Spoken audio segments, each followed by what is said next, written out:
Melhora? De novo? Foi? Então acho que é porque eu tava pressionando. Tá?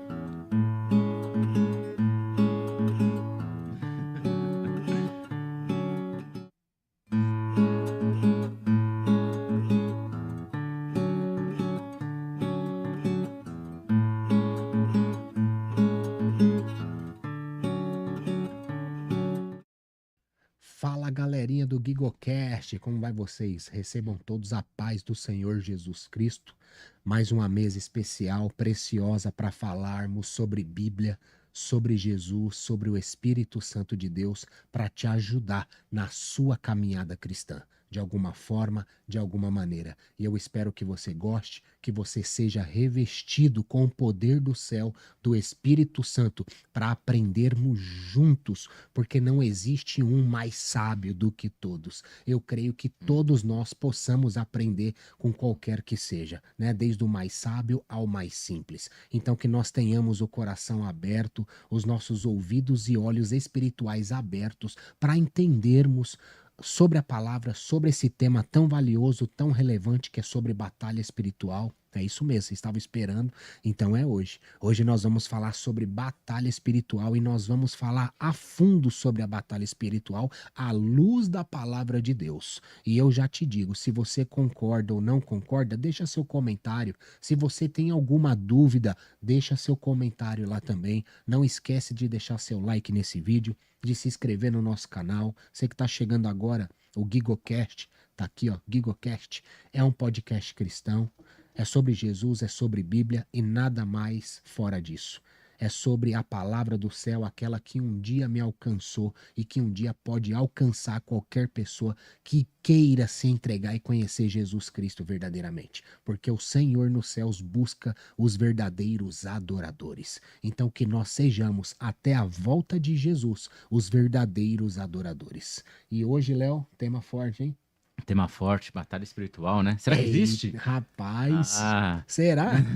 Bateram no meu carro, é um demônio. Será? Mas pode ser um livramento, Pode ser. né? Então a gente vai falar sobre Vamos isso hoje. identificar, conhecer mais do tema sobre isso, né? E o pessoal conhecer e talvez até criar mais intimidade pelo consolado espiritual, né? E Que é desmistificar importante. muita coisa Sim. que tem na mente, porque muitas vezes, muitas coisas que acontecem na vida de muitas pessoas, elas acham que é demônio, que é uma batalha espiritual. E muitas vezes não é. Muitas vezes é um ensinamento que Deus está permitindo que você passe, que você receba para resignificar algo. Nem tudo é sobre demônio. Entende? Tem muitas coisas que você está falando diabo, que é o diabo e pode ser Deus.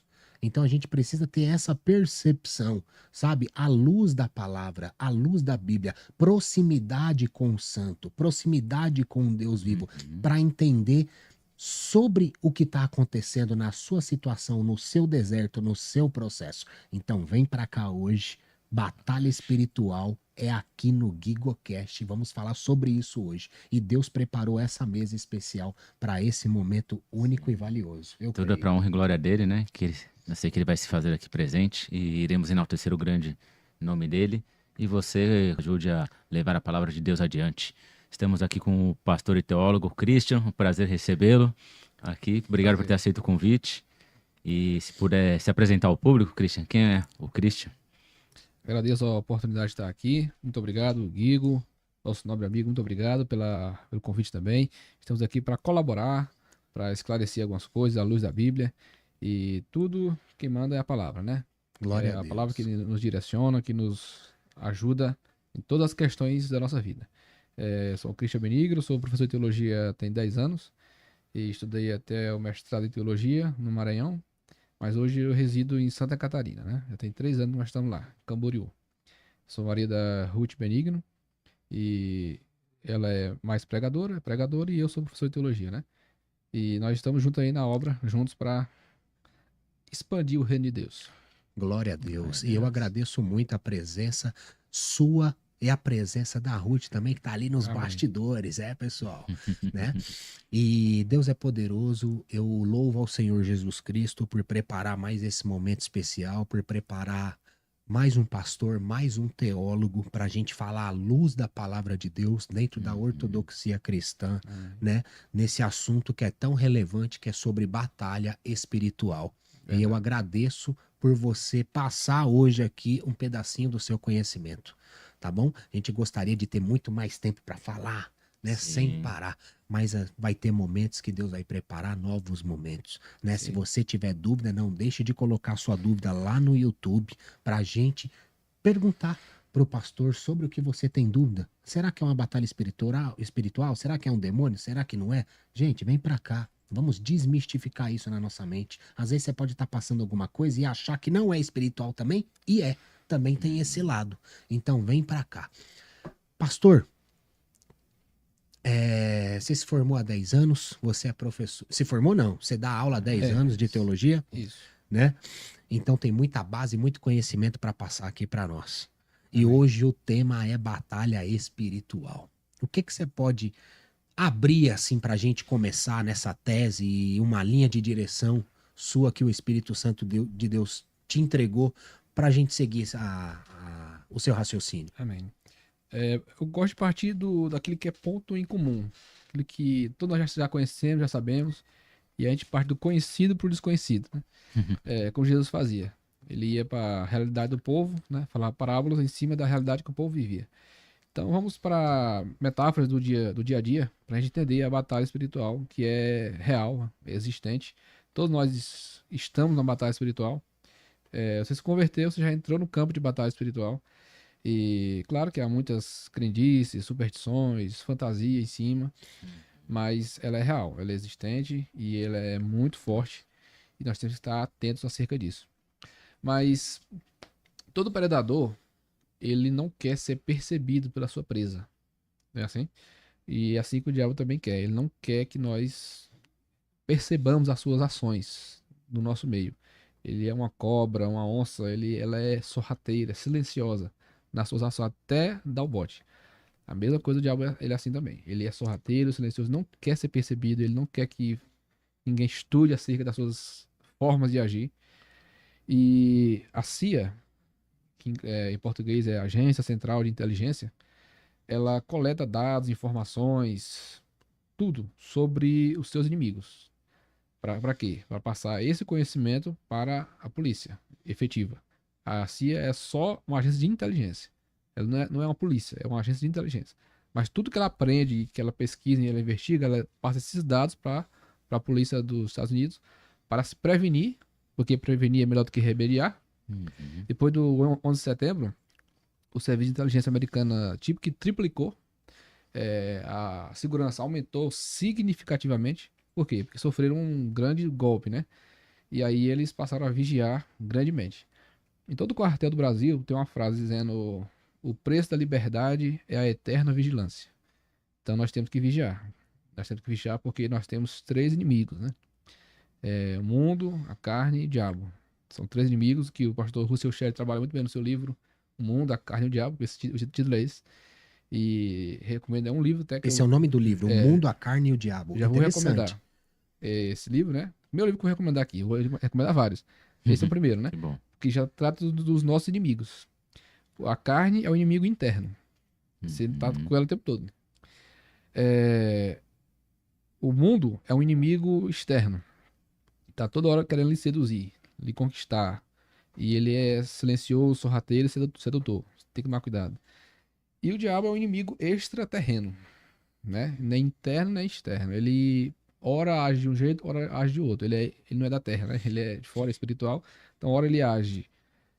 O diabo é comparado a uma serpente, né? Na Bíblia. Então, tem duas formas de uma serpente matar a sua presa. As cobras venenosas matam por veneno, né? Intoxicação venenosa. E as cobras maiores, elas matam por asfixia, apertando. Incrível que pareça, essas são as duas formas também do diabo agir contra alguém. O diabo ou injeta o veneno dele no coração da pessoa, o veneno da heresia, o veneno da mágoa, do ódio, do ressentimento, da Orgulho, né? orgulho, da crença errada em coisas erradas. Isso é um veneno, é um modo de agir, dele agir. Que ele infecta a pessoa com isso, o seu veneno. E a pessoa é contaminada com aquilo. A outra forma que o diabo tem para agir é sufocando a pessoa. matando de fora para dentro, apertando, oprimindo a pessoa, como fez com Jó. O diabo não conseguiu infectar Jó com venenos dentro dele. Então o que foi que ele fez? Ele apertou, né? Deus permitiu que ele apertasse Jó com uma serpente. E antes que Jó morresse, Deus foi lá e tirou o aperto da serpente, né? Então nós temos que agir como Jó também, ser fiel a Deus e se blindar, viver em oração, em vigilância, como Jó andava. E quando acontecer alguma coisa ruim na sua vida, não atribua diretamente ao diabo. Faça como Jó, atribua diretamente a Deus. Deus deu, Deus tomou. Bendito seja o nome do Senhor. Jó é um grande exemplo, né? De como a gente deve portar acerca do mal, acerca da batalha espiritual. Christian, deixa eu tirar uma dúvida. Você falou assim que a partir do momento que a gente se converte, a gente entra nessa guerra espiritual. Isso é somente para quem se converte? Quem nunca se converteu, ele não entra nessas guerras? Ele tá preso já, ele já é uma presa, né? Quem tá no mundo, não se converteu ainda. Ele tá. Mas mesmo se for, desculpa te cortar, mesmo se for, sei lá, porque existem muitas pessoas boas e que Sim. às vezes, sei lá, não conhece talvez Jesus como deveria, mas assim, às vezes nem conhece, mas ela segue todas as leis, né? Ela acaba sendo uma pessoa boa. Uma pessoa Né? honesta e tudo mais. Isso. Sim, sim. De Ela, caráter. teoricamente, por mais que ela não conheça Jesus, ela segue os princípios bíblicos sem saber, né? Sim. Ela, mesmo assim, ela já tá perdida no mundo e ela não Se- entra nessa guerra. Se não tem Cristo reinando no seu coração, tá perdida, né? Vai ser um bom pecador indo pro inferno, né? É uma pessoa muito boa indo para o inferno. Porque a questão é que essa pessoa já é do diabo, né? E o diabo não tá incomodado com ela, já é dele. Mas a partir do momento que a pessoa começar a ser evangelizada, essa pessoa, pode ser boa que for, que a pessoa quem diz, só falta ser crente, né? Cornélio é um grande exemplo disso, né? Atos 10, né? É aquela pessoa que diz, só falta ser crente, né? E Deus foi lá e mandou pra ele lá pregar pra ele. Sim. Por quê? Porque tinha que. E era justo, né? Ele era justo, orava, Sim. tinha esmolas, mas mesmo assim precisava ser salvo. Aí ele estava a caminho do inferno. E Deus, com sua compaixão, foi lá e salvou ele. Então, tem muitos Cornélios por aí, né? Gente boa, anda na palavra, anda nos princípios corretos, Gostei dessa né? colocação. Mas precisa ser salvo ainda. Então, com essa pessoa, o diabo não está incomodado. Mas, se essa pessoa começar a se interessar pelas coisas de Deus, alguém começar a evangelizar ela, o diabo vai começar a fazer de tudo para não deixar. Para segurar ela ali no mundo, ali, com ele. Então, nós temos que ter cuidado com isso, né? Pois essa pessoa já é dele, né? Já está cativa. Mas, se o diabo vê alguma solução para essa pessoa, se o diabo vê que essa pessoa vai ser liberta, ele vai fazer de tudo para não deixar. Então é isso. E o Sun Tzu, chamado o autor lá do Arte da Guerra, Esse é brabo. ele tem um livro, né, Arte da Guerra, né? E ele, um dos princípios centrais do livro, qual é? Conhecer o inimigo, né? Quem não conhece o inimigo, a chance de perder é gigantesca. Se a gente não conhecer as estratégias de Satanás, o modo como ele age, nós vamos perder a guerra. Porque o diabo, ele é sorrateiro, ele é sutil. Se um elefante entrar aqui, a gente vai saber na hora. Gigantesco, barulhento, grande, visível. Mas se uma cobra entrar aqui, é difícil a gente perceber. Né? Aqui nessa sala aqui. A gente vai ver, já tá bem aqui já. A gente olha. Deixa eu ver aqui. Tá repreendido. Porque são silenciosas, sorrateiras, assim o diabo é. E outra, 2 livros que ilustram com muita vividez, com muita realidade, com muita biblicidade a batalha espiritual, são esses 2 livros de ficção cristã. O Peregrino, de John Bunyan, escrito lá em 1678, e o livro Carta de um Diabo a Seu Aprendiz, do C.S. Lewis. Esses 2 livros, que são de ficção, mas são 2 livros que retratam com muita nitidez e com muita ortodoxia cristã o que é a batalha espiritual. E se você for ver lá, não tem aquela coisa aquelas fantasias, né? Aquele exagero do neopentecostalismo. Não. O que é que tem lá? São tentativas de fazer você pecar. Essa é a batalha. O diabo ele luta para fazer você pecar. Ele quer que você peque e viva no pecado e não se arrependa. Uma Esse coisa é o que eu adotei, assim, você pode até falar melhor, explicar, mas tem diversas passagens na Bíblia que o diabo, a única coisa que ele faz é deixar as pessoas em dúvida. E por isso que Deus fala, né? Seja seu sim, sim, seu sim, sim ou seu não, não. A dúvida não é de Deus, né? Porque a Isso. dúvida é o próprio diabo, né? Então, Sim. o que ele sempre vai fazer é isso. Na verdade, sempre te plantar essa dúvida, que é o que você falou, vai pro coração, né? Esse é o Sim. veneno. Perfeito. Ele, no Peregrino, tem o chamado lá, quais são os inimigos do Peregrino na jornada dele? Eu sugiro que todos os irmãos leiam esse livro, né? O Peregrino. É um clássico da história da igreja, da era cristã. Depois da Bíblia, é o livro mais vendido do mundo, o Peregrino. É um livro que diverte crianças e instrui adultos, o Peregrino.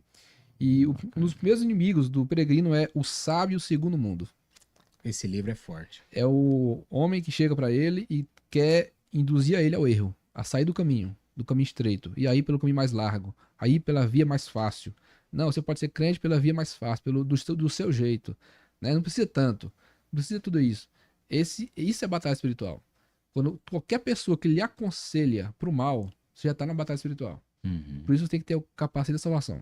Para esses dardos não entrar e vir e não lhe atingir. Porque o que ele quer é fazer você pecar. A nossa batalha é na mente. Né? O campo de batalha é na mente. Então ele quer fazer você pecar. Sobretudo que você deve guardar, guarda o teu coração. Porque é dele que procede a saída da vida, não é assim? Uhum. Aqui em Efésios 2, versículo 2 e 3, tem os nossos 3 inimigos citados de maneira aberta. A carta aos Efésios, toda ela é a carta que mais fala acerca do diabo. De todas as cartas de Paulo, a carta aos Efésios é a que mais fala. Depois vem 2 Coríntios.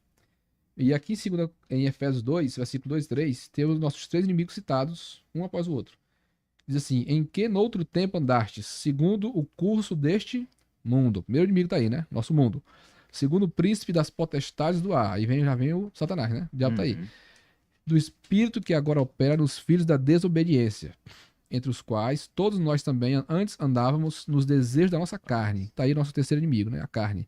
Fazendo a vontade da carne e dos pensamentos, e éramos por natureza filhos da ira, como os outros também. Então aqui mostra a primeira citação de Satanás na carta aos Efésios, aqui. E aqui mostra que ele opera no nível micro e macro. Você observou aí? Ele opera nas pessoas, que é o micro, e ele opera também no nível macro, que é ele é o príncipe das potestades do ar. Ou seja, ele está aí na atmosfera, No espiritual, né? guiando, dando ordens para seus demônios para operar a nível de nações, de estados, de cidades, de bairros, de regiões, de povos. Então, o diabo ele opera a nível macro e nível micro. Ele está Uhum. operando, instigando as pessoas ao pecado. A segunda vez que o diabo aparece na carta aos Efésios está em Efésios 4, 27, que diz: não deis lugar ao diabo. Aqui mostra que ele é um ser oportunista.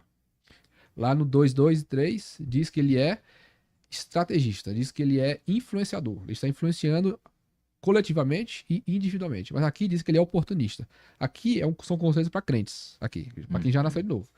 Mas, até para aquele que já nasceu de novo, tem um perigo para ele. Qual é? No momento da ira, versículo 26, né? Irai-vos, não pequeis. Não se põe o sol sobre a vossa ira. Aí diz assim: não deis lugar ao diabo. Por quê? Se você dormir irado, se você alimentar a ira e deixar a ira ali marinando no seu coração, isso é dar lugar ao diabo. O crente pode dar lugar ao diabo se ele permanecer irado, se ele ficar irado. E a palavra diz pra você não dormir brigado com o irmão, né? Exatamente.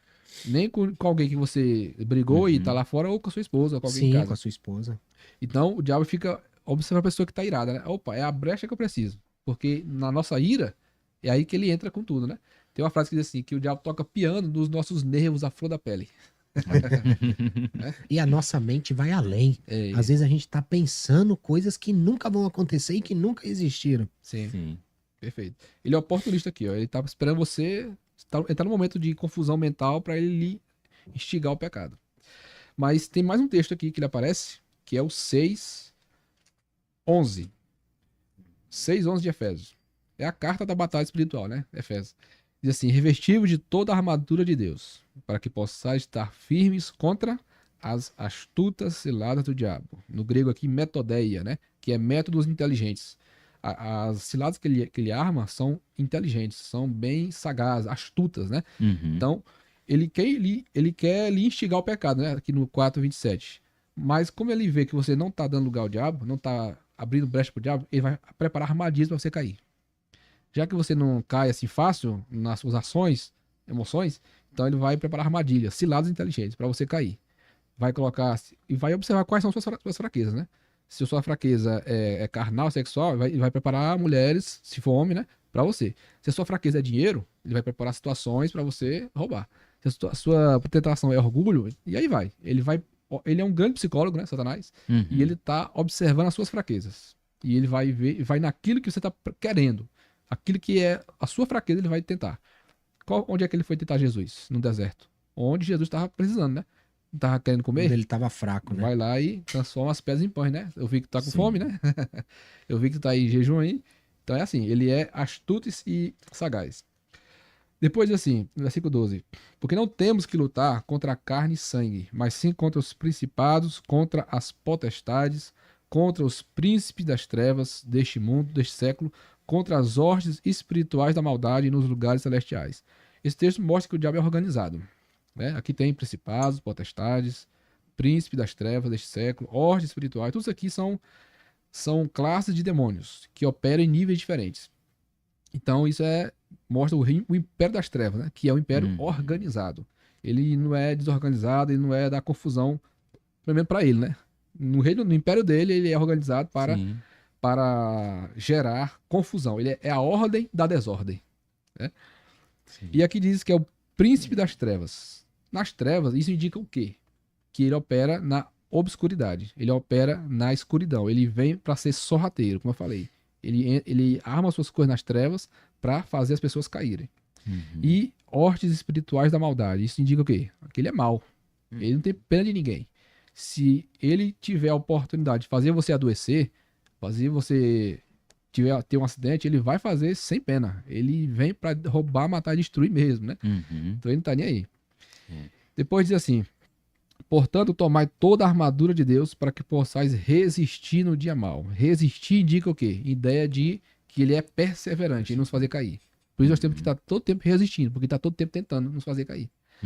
E por último, aqui em Efésios 6, versículo 16, diz: tomando sobretudo o escudo da fé, com o qual podereis apagar todos os dardos inflamados do maligno.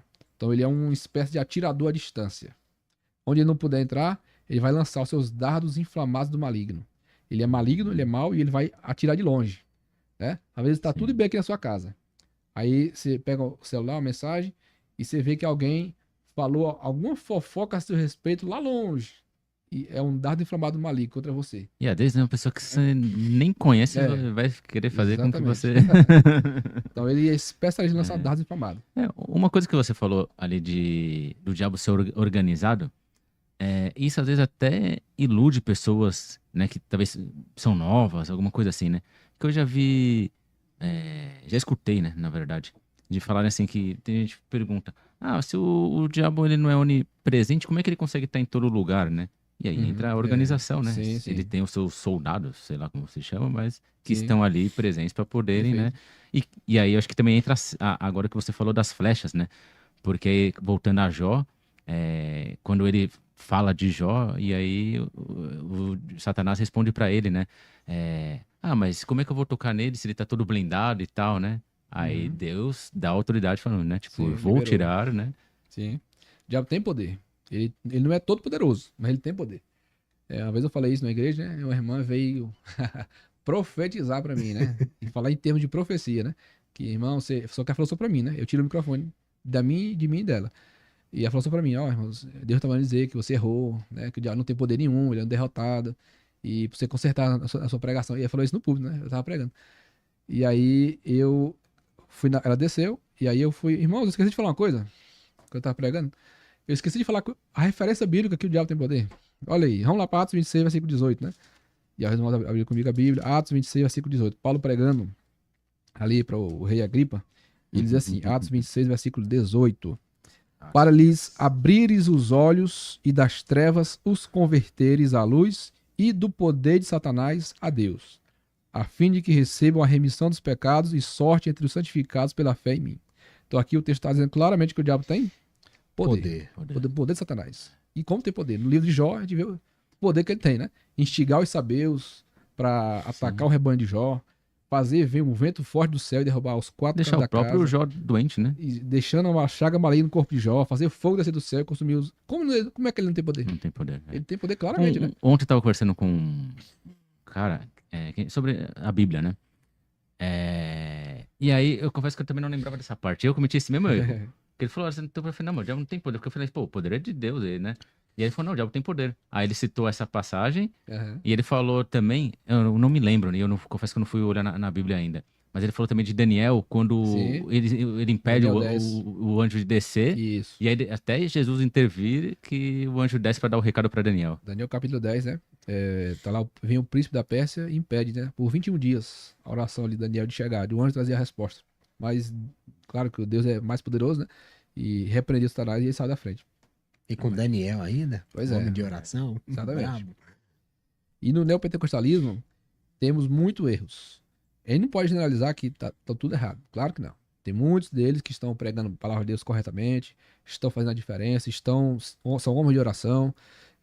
Nós não podemos cometer os erros que os reformados cometem com os pentecostais, que muitos reformados cometem com os pentecostais, de generalizar, colocar tudo num saco só e rotular de maneira herege, né? E também nós não podemos cometer esse mesmo erro com os neopentecostais. Colocar todos eles no mesmo saco também, colocar hereges, tá tudo errado, não é assim. Sim.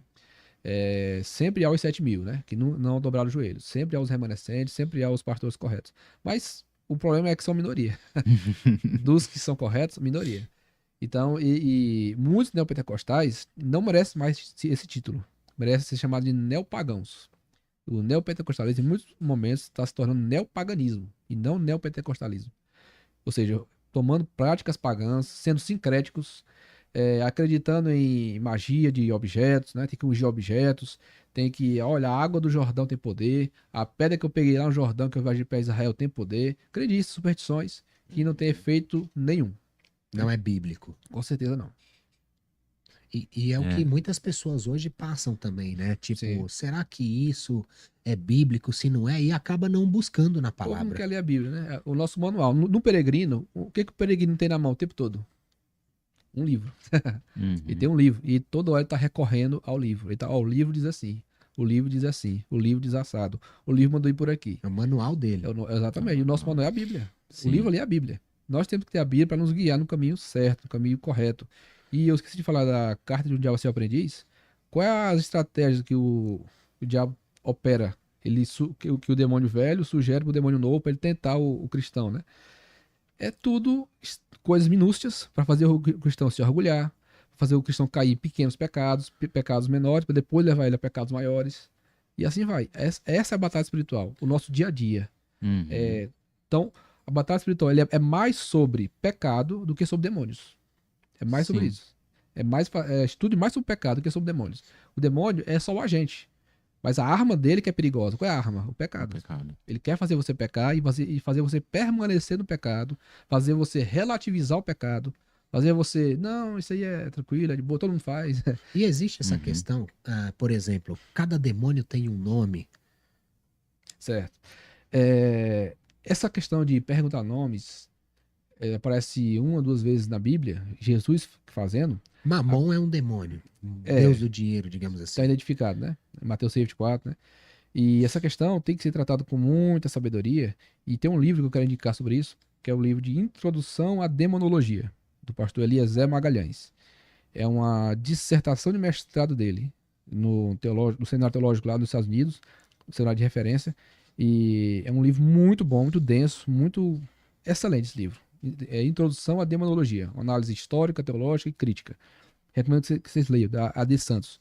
E lá ele... Depois eu vou pedir para você escrever todos os livros Tá. certinho que você citou, para eu postar lá também para o Perfeito. pessoal ver, tá? Excelente.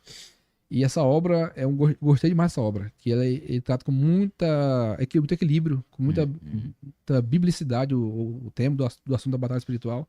E ele fala, ó, não é porque Jesus fez que você tem que fazer, né?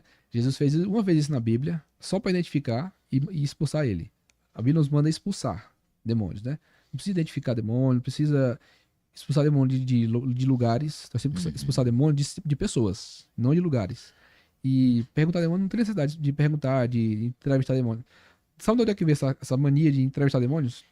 Das práticas neopentecostais imitadas, tiradas de religiões de matriz africana para coletar informações. Eles querem coletar informações que os demônios falam para construir doutrinas. Esse é o perigo. O demônio é o pai da mentira. Ele vai falar mentira, vai confundir as pessoas, vai trazer verdade misturada com mentira. E às vezes só mentira. Para enganar, para iludir. E ele quer mentir mesmo, ele quer, e ele ri. Né? O diabo deve rir dessas perguntas. Quem é tu? O que tu faz aqui? Ou seja, se uma pessoa fala, eu tô vendo um demônio atrás de você, na sua parede, isso não é possível de acontecer, biblicamente falando? Tipo, tem um demônio ali atrás, eu tô vendo. Não, geralmente é superstição, é pessoa. Demônio, se o diabo vê que a pessoa é medrosa em relação a isso, não tem preparo bíblico quanto a isso, o diabo pode usar isso para assustar ela. Pode até operar, alguma coisa assim, porque ele sabe que ela é uma presa fácil. O diabo ele quer dar medo, ele quer gerar medo mesmo da pessoa. Ele quer que a pessoa fique com medo dele, né?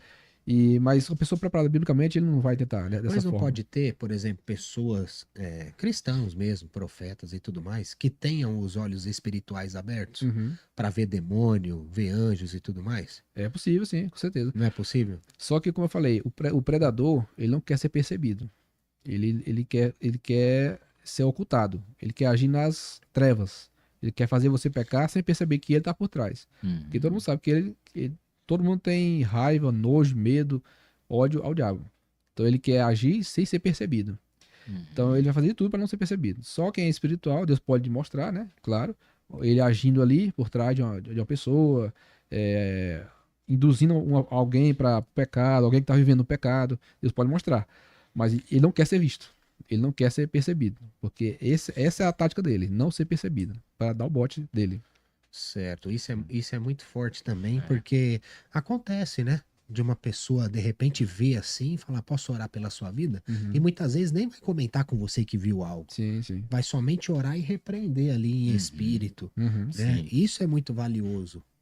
Sim, o diabo age, ele age influenciando pensamentos, que é o que aconteceu com Pedro, né? O Pedro acabou de ser usado por Deus, né? Tu és o Cristo, filho de Deus vivo. Aí agora o diabo vai influenciar a mente dele agora para dizer, não, Jesus, te poupa, né? Não, você não vai morrer, não. É. E o diabo influencia pensamentos. O diabo tem poder de possuir, mas não crentes. Eu não acredito nisso. Lá em João 8, 48, 49, Jesus fala assim, acusam ele de que ele é demoniado, né? Tens demônio, os fariseus falam para ele. Aí ele diz assim, eu não tenho demônio, porque eu honro a meu pai. Quem honra a Deus, quem vive uma vida de honra a Deus, a sua vida está blindada contra qualquer possessão demoníaca. Essa pessoa pode, no máximo, ter influência demoníaca na sua mente, mas possessão não. O diabo age influenciando, possuindo, perturbando. A pessoa frágil, a pessoa que está vivendo em pecado pode ser perturbada pelo diabo, como aconteceu com Saul, né? Um espírito mal atormentava Saul. Por quê? Vivia em pecado e era o rei e pessoas importantes, o diabo dá uma atenção especial, né? Pessoas importantes. Então o diabo perturbava Saul. Então só saía com Davi tocando a harpa. E o diabo também opera, digamos assim, matando, né? Pessoas que são frágeis, que se venderam para ele. E uma pergunta. Porque fala assim, as pessoas que estão honrando a Deus não são tocadas, né? Agora, por exemplo, tem pessoas que pregam a palavra mesmo, né? E ela às vezes pode estar pregando algo que não venha de Cristo, mas sei lá, por algum motivo ela entende que aquilo e às vezes ela nem está fazendo por mal, ela nem está vendo que ela está pregando algo Sim. que, né? Ou seja, do entendimento dela, ou seja, né? Como a gente fala, né? O Satanás colocou aquilo, né?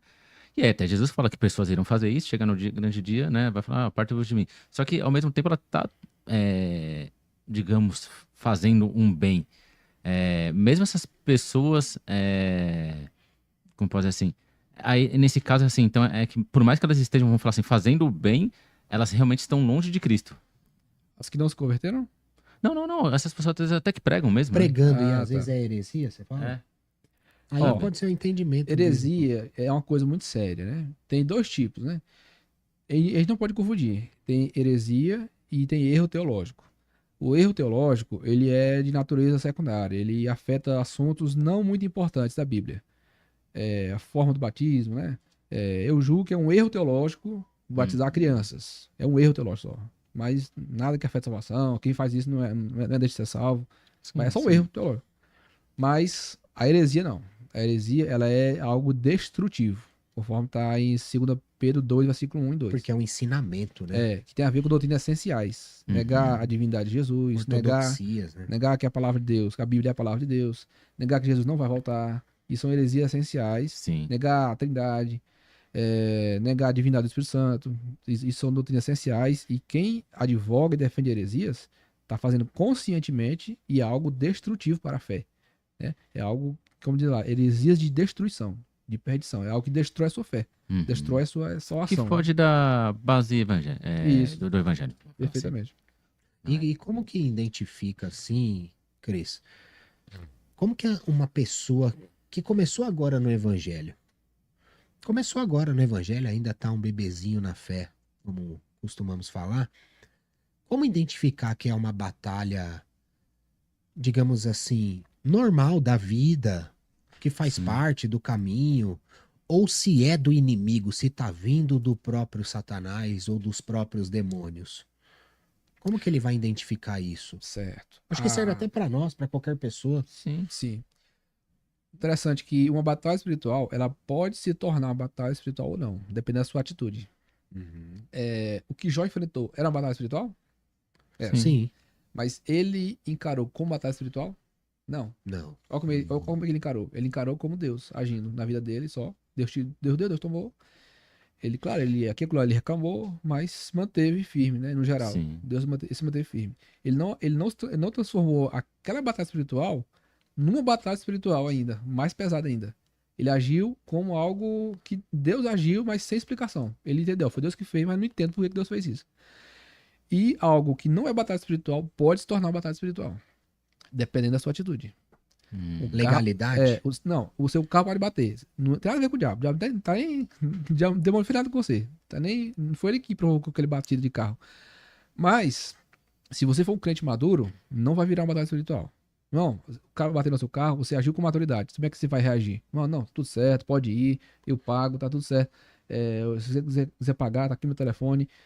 A sua maturidade evitou, Pacificamente, né? evitou que aquilo se transformasse numa batalha espiritual. Porque se você agir da maneira errada, vai se transformar numa batalha espiritual. Por quê? O que é batalha espiritual? Aquilo que te leva pro pecado. O diabo vai lutar contra você para fazer você pecar. Esse é Colocar o ponto. ira no seu coração Isso. e tal. Perfeito. Fazer você brigar, fazer você xingar. Aí começou ó, a batalha espiritual. Você já começou a pecar. Já começou a ceder, começou a perder no campo espiritual. Aí o diabo, opa, é agora que eu vou. A luta abriu a entre você e o porta. diabo entre você e o diabo é quem é que vai pecar? Quem é que vai perder? Como é que você perde? Você pecando. Uhum. Como é que você ganha? Você não peca. Pronto. E muitas vezes, por exemplo, às vezes a gente tá numa discussão com o marido e mulher. Isso. E às vezes tá lá o homem ou a mulher brigando, falando. E às vezes você só responde e começa a aflorar. Uhum. E a gente acredita que pode ser o inimigo atuando ali também. Pode, com certeza. Né? Então um dos dois tem que ter esse discernimento. Sim. Opa, se eu não parar, mesmo estando certo, Sim. eu preciso parar e conversar em outro momento. Perfeito. Tem um livro chamado Jesus é o maior psicólogo. Já existiu. Lá ele fala, é melhor ser feliz do que ter razão. Né? Isso. Então o diabo ele tá observando o comportamento das pessoas, o demônio, né?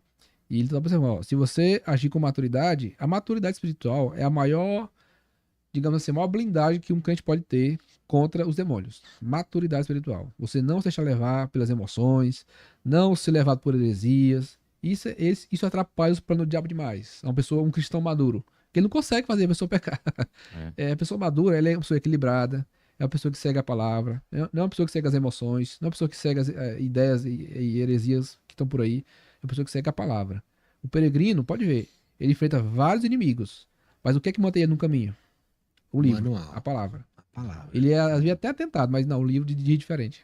O livro Sim. diz por aqui, o caminho estreito é esse. Sim. E lá a carta do diabo, você aprendiz, se você conseguir identificar as estratégias do diabo, ele quer fazer você pecar em pequenas coisas, pequenas, do dia a dia.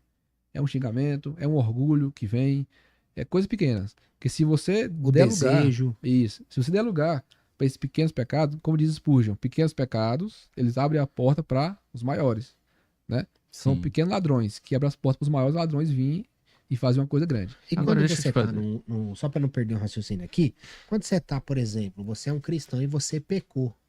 Só que você identificou, sentiu, o Espírito Santo te incomodou. Pô, Sim. isso não é certo, eu preciso parar. Quando para e pede perdão, aquele perdão a Deus e tudo mais, é como se o diabo fosse embora naquele momento? Você já está, digamos, livre daquilo? Ou não necessariamente? Se você permanecer no pecado, esse é o perigo. Você pode até pecar, como diz 1 João 2:1, né? Filhos, não pequeis, mas se pecardes, né? Uhum.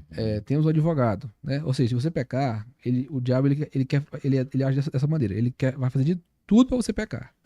Você pecou, agora ele vai lhe acusar para você mesmo e vai lhe acusar diante de Deus, né? Tá vendo aí, ó? Não presta não. Isso aí merece o Sim. inferno. Esse aí é meu já. E aí, Agora. Não, desculpa. não, é isso. Ele quer incitar o pecado. Depois que você pecou, ele agora vai lhe acusar. E aí isso só vai ser quebrado pela confissão e abandono do pecado. Eu quero falar assim, se é que existe algum método, alguma coisa, porque, vamos supor, sei lá, eu tenho um costume que toda vez, sei lá, que alguém me fecha, eu tenho vontade de xingar um cara. Dando um exemplo.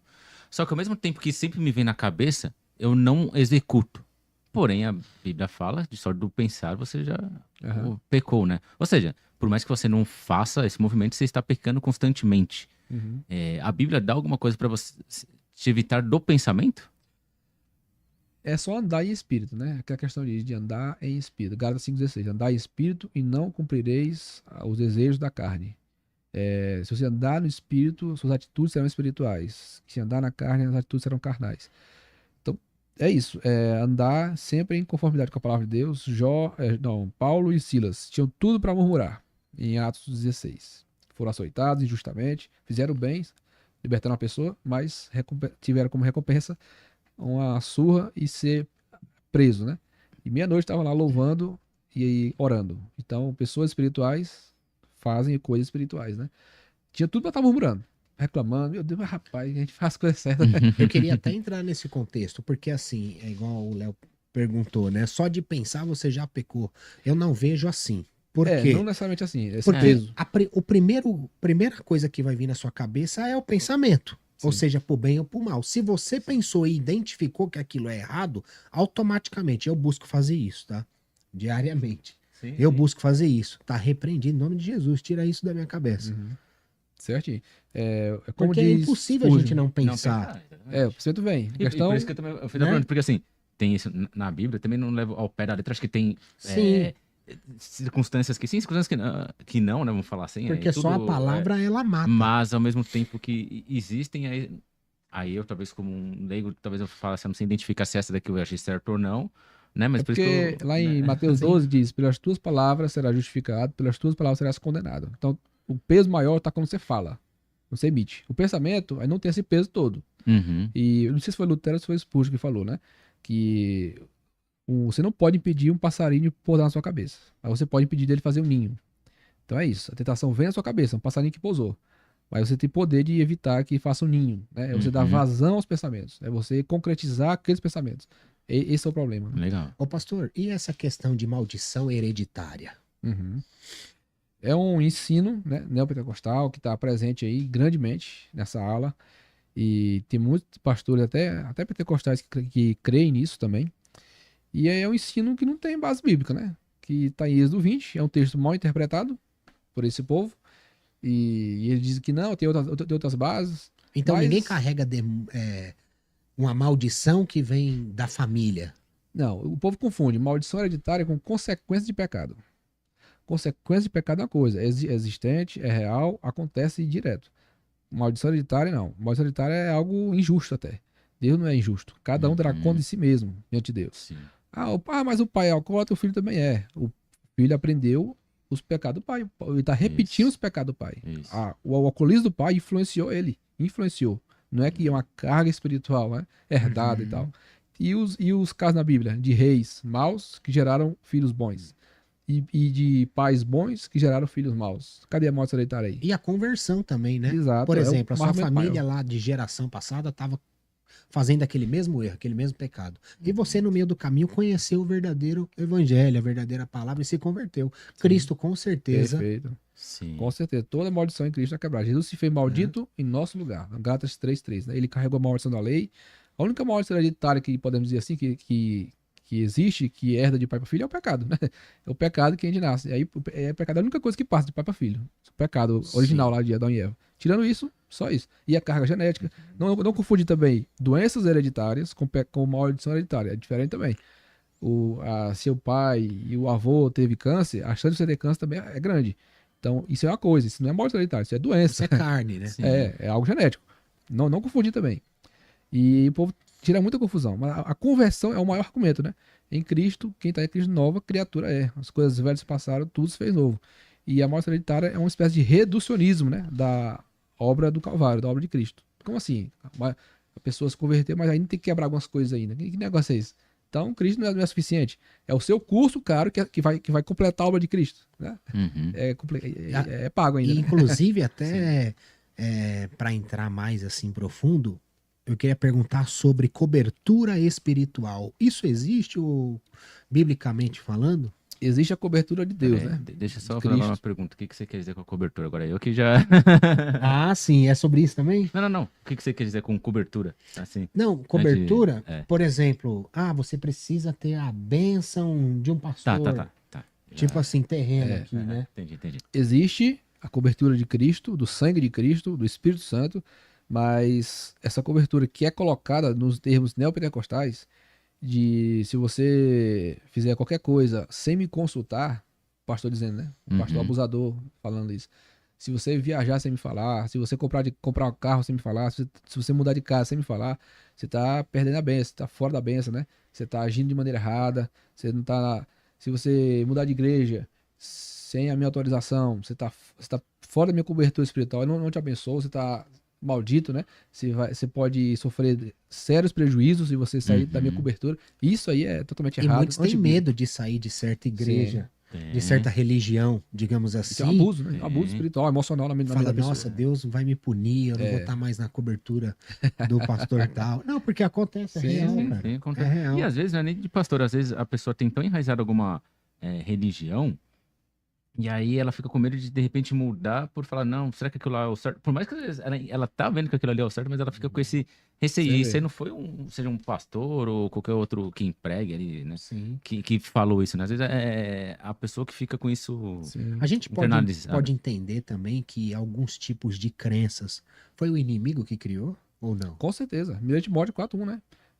Onde? Perdão. 1 Timóteo 4:1 1 diz, o Espírito expressamente diz, né? Que nos últimos tempos os homens apostatarão da fé, dando ouvidos a espíritos enganadores e a doutrinas de demônios. Olha aí, os demônios, eles criam doutrinas. Eles criam doutrinas deles e eles usam as pessoas, os teólogos carnais, os teólogos sem o Espírito Santo, os teólogos que só têm letra, não têm vida com Deus, não têm comunhão com Deus. E eles, através dessas pessoas, o diabo consegue passar para eles essas doutrinas demoníacas que estão por aí rodando e fazendo pessoas Você conseguiria serem citar umas 3 crenças que hoje é totalmente fora? teologia inclusiva, né? Não, ser gay não tem problema, né? Jesus ama todos, Deus ama todos, Deus é amor. Sim. Deus é amor, mas o amor não é Deus. Tem uma grande diferença entre Deus ser amor, ou seja, entre o amor caracterizar a essência do caráter de Deus, é uma coisa, e o amor ser Deus. O amor não é Deus. Se o amor fosse Deus, todas as formas e manifestações de amor seriam possíveis, viáveis e corretas. Se o amor fosse Deus. Agora, como Deus é amor, só é correto aquilo que Deus diz que é correto. E o que é que Deus diz que é correto? O padrão heterossexual, normativo é esse. Né? Deus é amor, mas Deus também é santo. E o amor de Deus é santo. O amor de Deus ele não aceita o pecado. E eles confundem. Olha como é sutil, né? Não, mas Deus é amor. O que que tem? Deus é amor. Isso Sim. prova que Deus é amor, só isso. Sim. Não mostra que Deus é compactuante com os seus pecados. Deus odeia o pecado. Deus é alérgico ao pecado. Deus não tem negócio com o pecado. Na cruz você vê isso. Você vê o amor de Deus pela humanidade. Sim. E você vê também o ódio de Deus pelo pecado. A ponto de matar o próprio filho, né? Na cruz você vê tudo de Deus. Você vê a sabedoria de Deus no plano da cruz. Você vê o amor de Deus. Você vê a ira de Deus com o pecado. Você vê a justiça de Deus em nos acreditar. A justiça de Cristo a nós.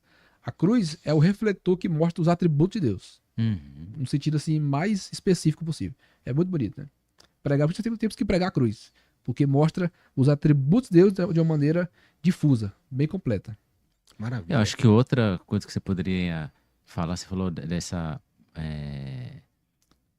Como fala? De sexualidade, Uhum. mas acho que isso. Sim, os exemplos, né? Eu acho que um outro exemplo também seria, por exemplo, o aborto que querem Sim, colocar. com certeza.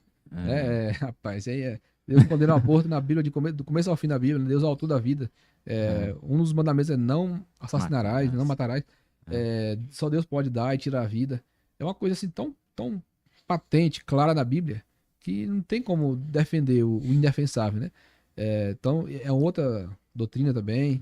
Tem tantos liberalismos teológicos, né? Que é tirar o sobrenatural da Bíblia. Os liberais teológicos, eles tiraram o sobrenatural da Bíblia.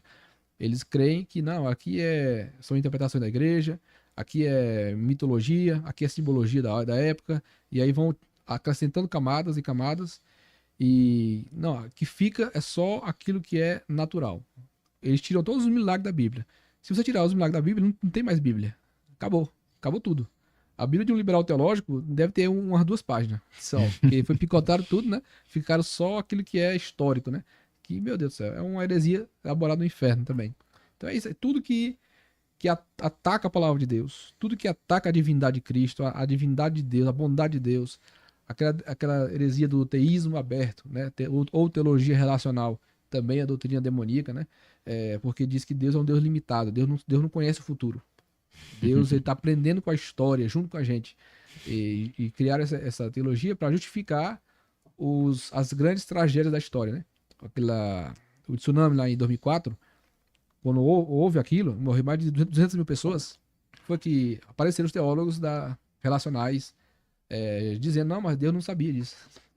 Deus está tão surpreso quanto a gente. E na própria Bíblia, se eu não me engano, Isaías fala, quem falaria isso para você antes que aconteça? Perfeito. Sim. Isaías 46, versículo 8 a 10, Olha lá, diz que ele anuncia o fim antes do começo. tá vendo? Uhum. Apocalipse tá aí, né?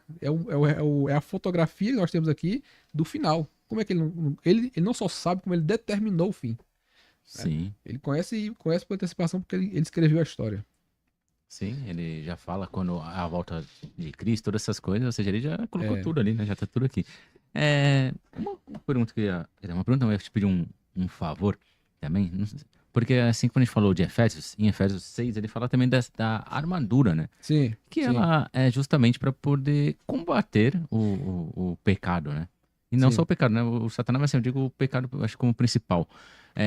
Você poderia descrever um pouquinho sobre ela, falar um pouquinho sobre ela, para as pessoas Certo, entenderem e a importância disso e como usar Muito essa armadura em seu favor? Perfeitamente. O Martin Lloyd Jones, no comentário dele de Efésios, ele tem 2 livros. É uma coletânea de livros, o comentário dele de Efésios. E tem 2 livros só pro capítulo 6, do 10 ao 20. São 2 livros. Do 10 ao 13 é um livro de 200 páginas. Nossa, Do 14 ao 20 é outro livro de quase 300 páginas. rapaz. É chamado Combate Cristão e outro é o Soldado Cristão, né? Então é muito exaustivo, né? O comentário dele é muito bom também. E aqui, a armadura de Deus nada mais é do que estar revestido de Cristo. Aqui ele coloca em figuras, mas tudo isso aqui aponta para Cristo, né? Uhum.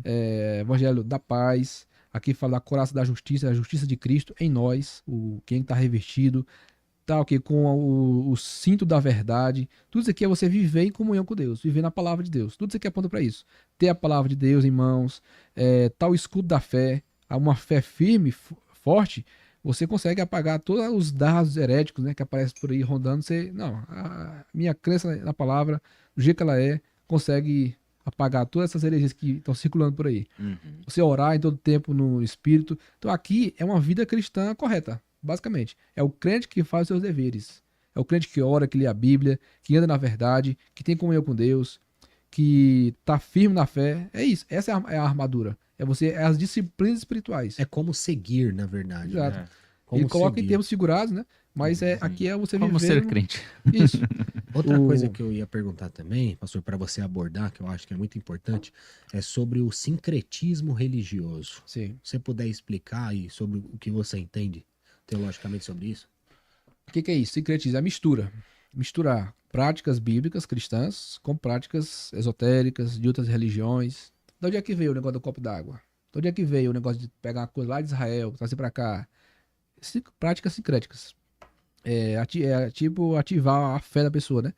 Para isso. Mas ele não pode ir além do que está escrito. É o que está em 1 Coríntios 4,6. Amados, não vão além do que está escrito, né? Não podemos ir além do que está escrito e também não podemos ficar aquém do que está escrito. O liberalismo cai nesse erro de ficar aquém do que está escrito. Eles tiram coisas da Bíblia, eles ficam aquém.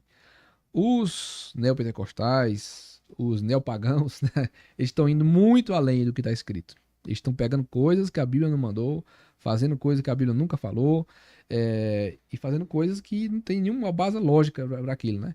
Não, como é que pode um crente batizar nas águas, vai lá para Israel, quer ser batizado de novo, porque e quer que alguém batize ele, um pastor, batize nas águas, para quê? Você já foi batizado, né? Isso aí é o misticismo, né? Não, porque é a terra de Israel, a água não tem poder nenhum. Né? Olha aqui a água do Jordão, né? Mas não aumenta a fé de muitos? Pode acontecer? Olha como Deus é bom. Olha como Deus é misericordioso.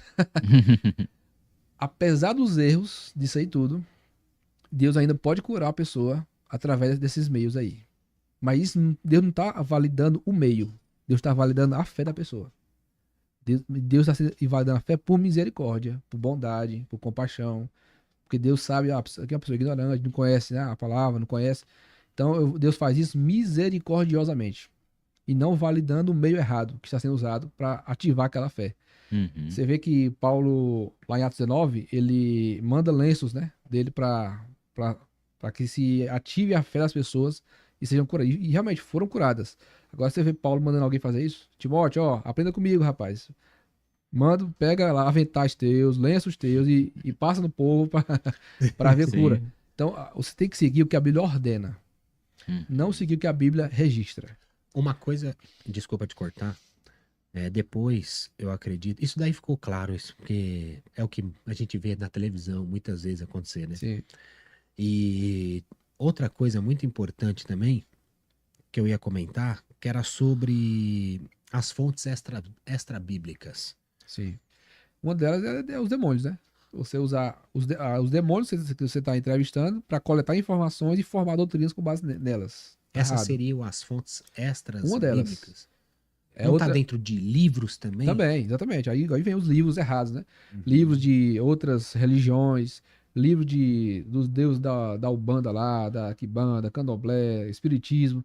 Muitos pastores neopentecostais vão para essas fontes e pegam alguns elementos de lá e trazem para Seixnoye, traz daqui para cá Seria também. recomendado até um cristão nem ir atrás desses livros? Nem para Perder conhecimento? tempo, né? Eu li um livro chamado Líder Cristão e a Leitura. E uma coisa que falou lá que eu achei muito bom é como nós temos muita coisa para ler, o bom leitor não é aquele que lê de tudo. O bom leitor é aquele que lê o que há de melhor para se ler. Uhum.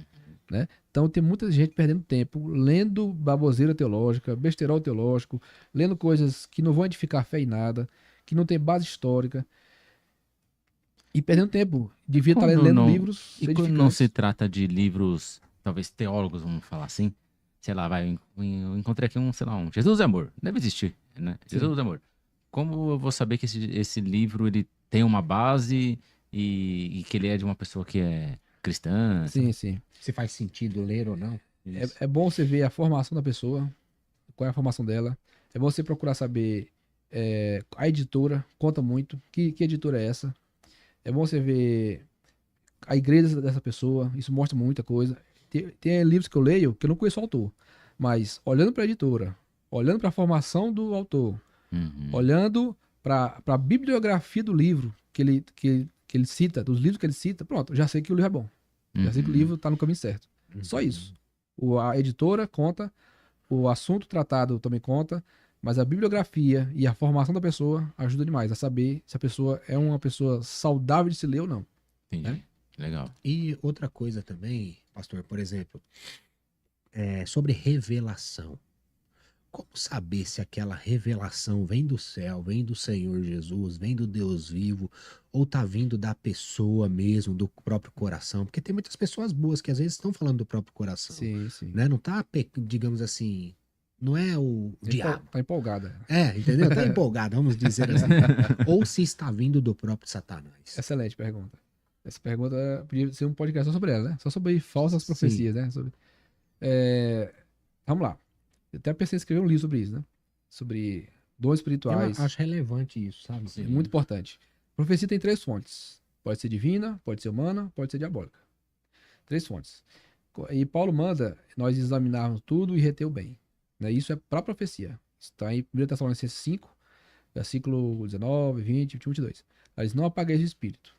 Aí diz assim, não desprezeis as profecias. Como é que eu desprezo as profecias? Como é que eu apago o espírito? Desprezando as profecias. Você não pode desprezar aquilo que vem do espírito, né? Que é as profecias. Aí diz assim, examinai tudo e retende o que é bom. Aí diz assim, abstende-vos da aparência do mal. Por quê? Porque se eu não examinar as profecias, eu vou acabar absorvendo para mim elementos estranhos, elementos malignos. Por isso que ele fala, abstende-vos da aparência do mal. Abstende-vos de toda forma de mal, na outra versão. E a profecia, ela tem umas marcas verdadeiras. A verdadeira tem algumas marcas. Quais são? Primeiro que ela se cumpre, né? Claro. Mas isso é a longo prazo. Você não tem como medir isso imediatamente, né? Mas isso é a longo prazo. Mas você tá demorando 10 anos, só pra gente entrar nessa parte da profecia, depois a gente segue. Se tá demorando 10, 15 anos e não acontece, e a pessoa esqueceu, mas tá seguindo a vida dela, ela Deus não faz lembrar. desprezou. Deus faz lembrar. Quando é de Deus, Deus faz lembrar, né? Quando é desprezar, você diz? Não, jogar fora. Não, isso aqui não é Deus, Tipo, eu não acredito. Isso. Não, isso aqui é dele. Uhum. Então você não pode desprezar, você tem que avaliar. Mas o primeiro critério é o caráter bíblico. Se a profecia está alinhada com a palavra de Deus. E geralmente as profecias de Deus estão alinhadas com a Bíblia.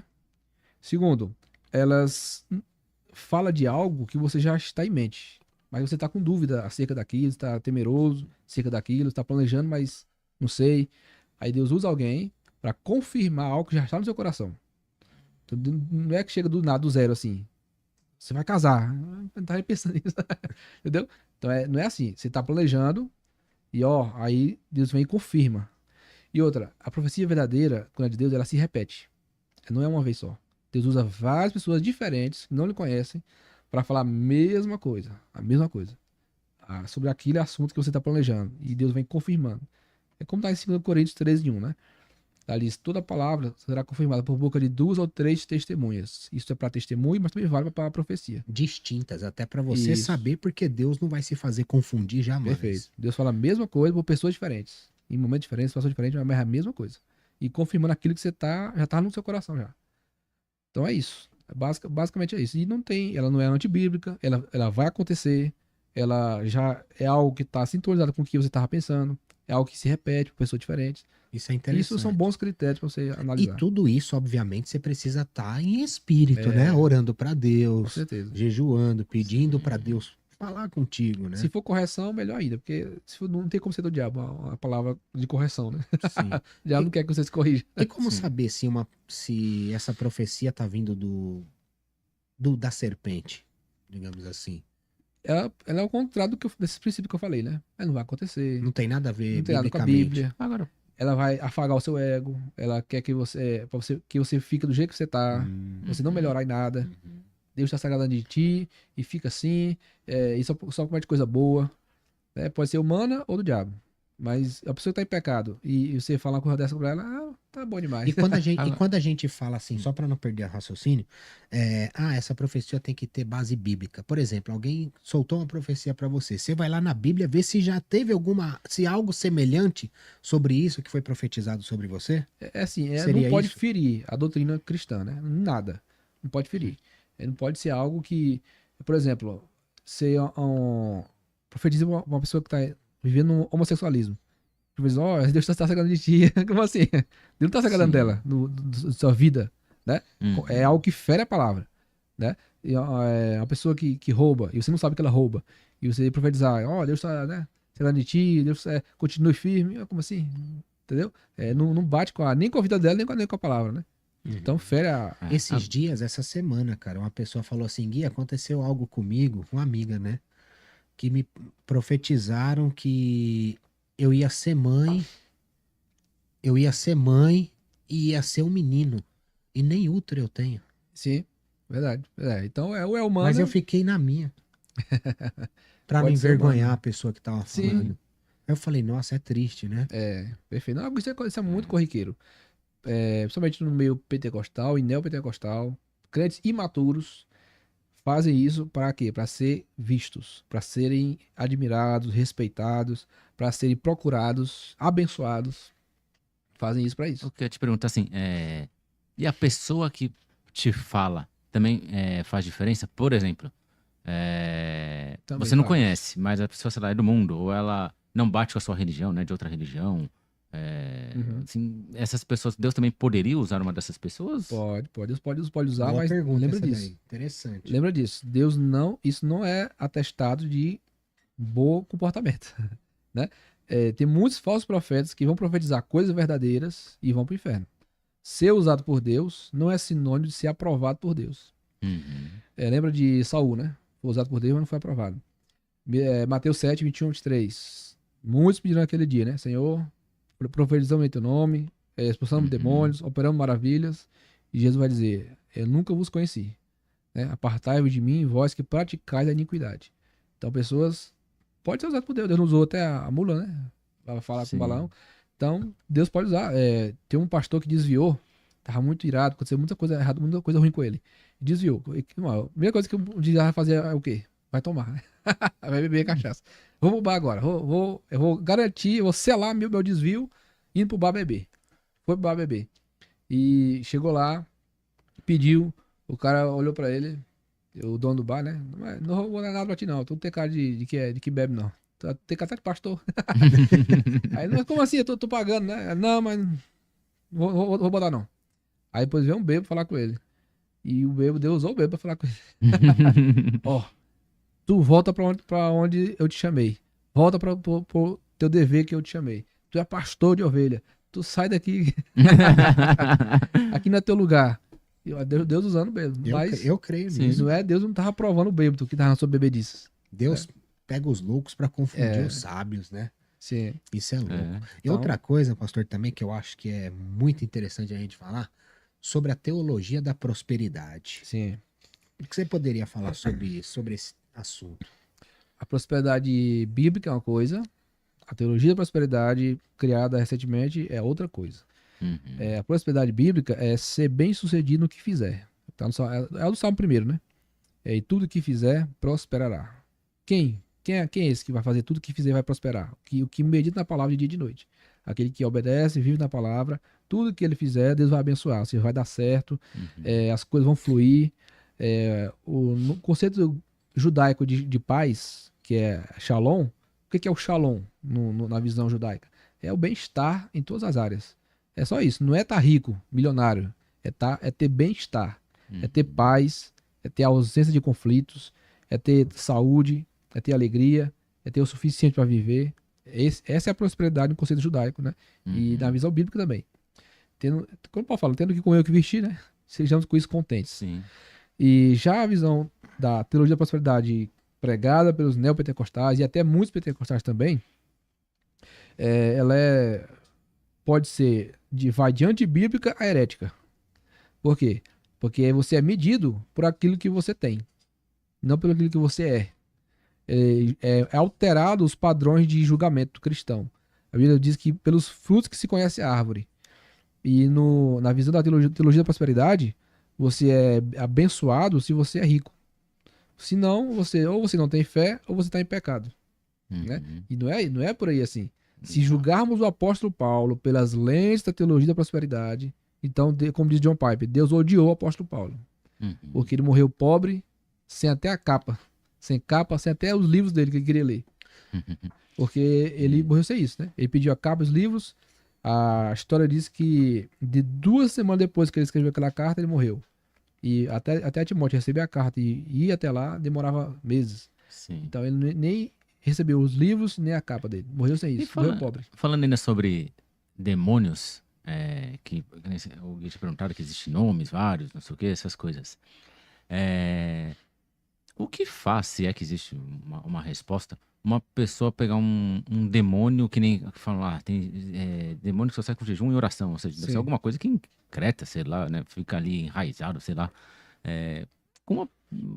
Sei lá, o que faz a pessoa obter isso e se a pessoa tem como ela saber que ela tá com isso enraizado, né? Que eu acredito que deve ser uma raiz para não sair fácil, né? Sim, sim. Onde entra essa palavra, né? Tem demônios que só saem com jejum e oração, né? Aham. Tá em Marcos, tá em Mateus, né? Mateus 17, Marcos 9. E é um texto que é discutido, né? Se faz parte da Bíblia mesmo ou não. Porque em alguns manuscritos não tem a palavra jejum, né? Mas eu acredito que faz, porque a maioria dos manuscritos tá lá a palavra, né? Jejum. E lembra lá de Efésios 6? O reino das trevas é dividido em principados, potestades, príncipes das trevas, ó espirituais. Cada um aí é um nível espiritual. Dependendo do nível desse demônio, o demônio pode ser muito poderoso, muito forte ou não. E você vai no satanismo, você ouve alguns testemunhos de pessoas que foram satanistas, e eles falam, né, que vai graduando, né? Tem níveis de pessoa, nível de demônio, nível de poder que se adquire. Então é isso. O nível do seu envolvimento com o pecado, o nível do envolvimento da pessoa com o diabo é o que vai determinar essa dificuldade para sair ou não. Então a raiz, quanto mais estranhada, mais difícil de sair, né? Pois quanto mais a pessoa teve envolvimento com o pecado, com o diabo, mais difícil é pra sair também. Então, pra isso, muito jejum, muita oração. Então não tem, nessa questão, por exemplo, a pessoa aí na sua casa está infestada de demônios. O demônio, ele habita Isso em pessoas. existe? Ele habita em pessoas, né? E não em lugares especificamente. Mas ele quer habitar, ele quer viver em pessoas. Assim como Deus quer habitar em pessoas, o diabo também, o demônio também quer habitar em pessoas. Isso não tem esse negócio de casa mal assombrada. O que tem é pessoas, né? Assombradas, pessoas realmente malignas. Então, lá em Lucas 11:24, diz que o diabo ele habita onde? Em pessoas. E quando ele é expulso, ele sai, anda por lugares áridos e vazios. Não gosta de ficar em lugares áridos e vazios. Que ele fala assim: eu voltarei para minha casa, né? Qual é a casa dele? Pessoas. Pessoas que ficaram vazias. Aí ele volta para essas pessoas que ficaram vazias, não se converteram, e aí traz mais 7 demônios pior do que ele, né? O lugar dele é pessoas, ele quer morar em pessoas. Então, e não importa se a pessoa habita na igreja ou não. O negócio é se a pessoa vive no pecado ou não. Essa é a questão.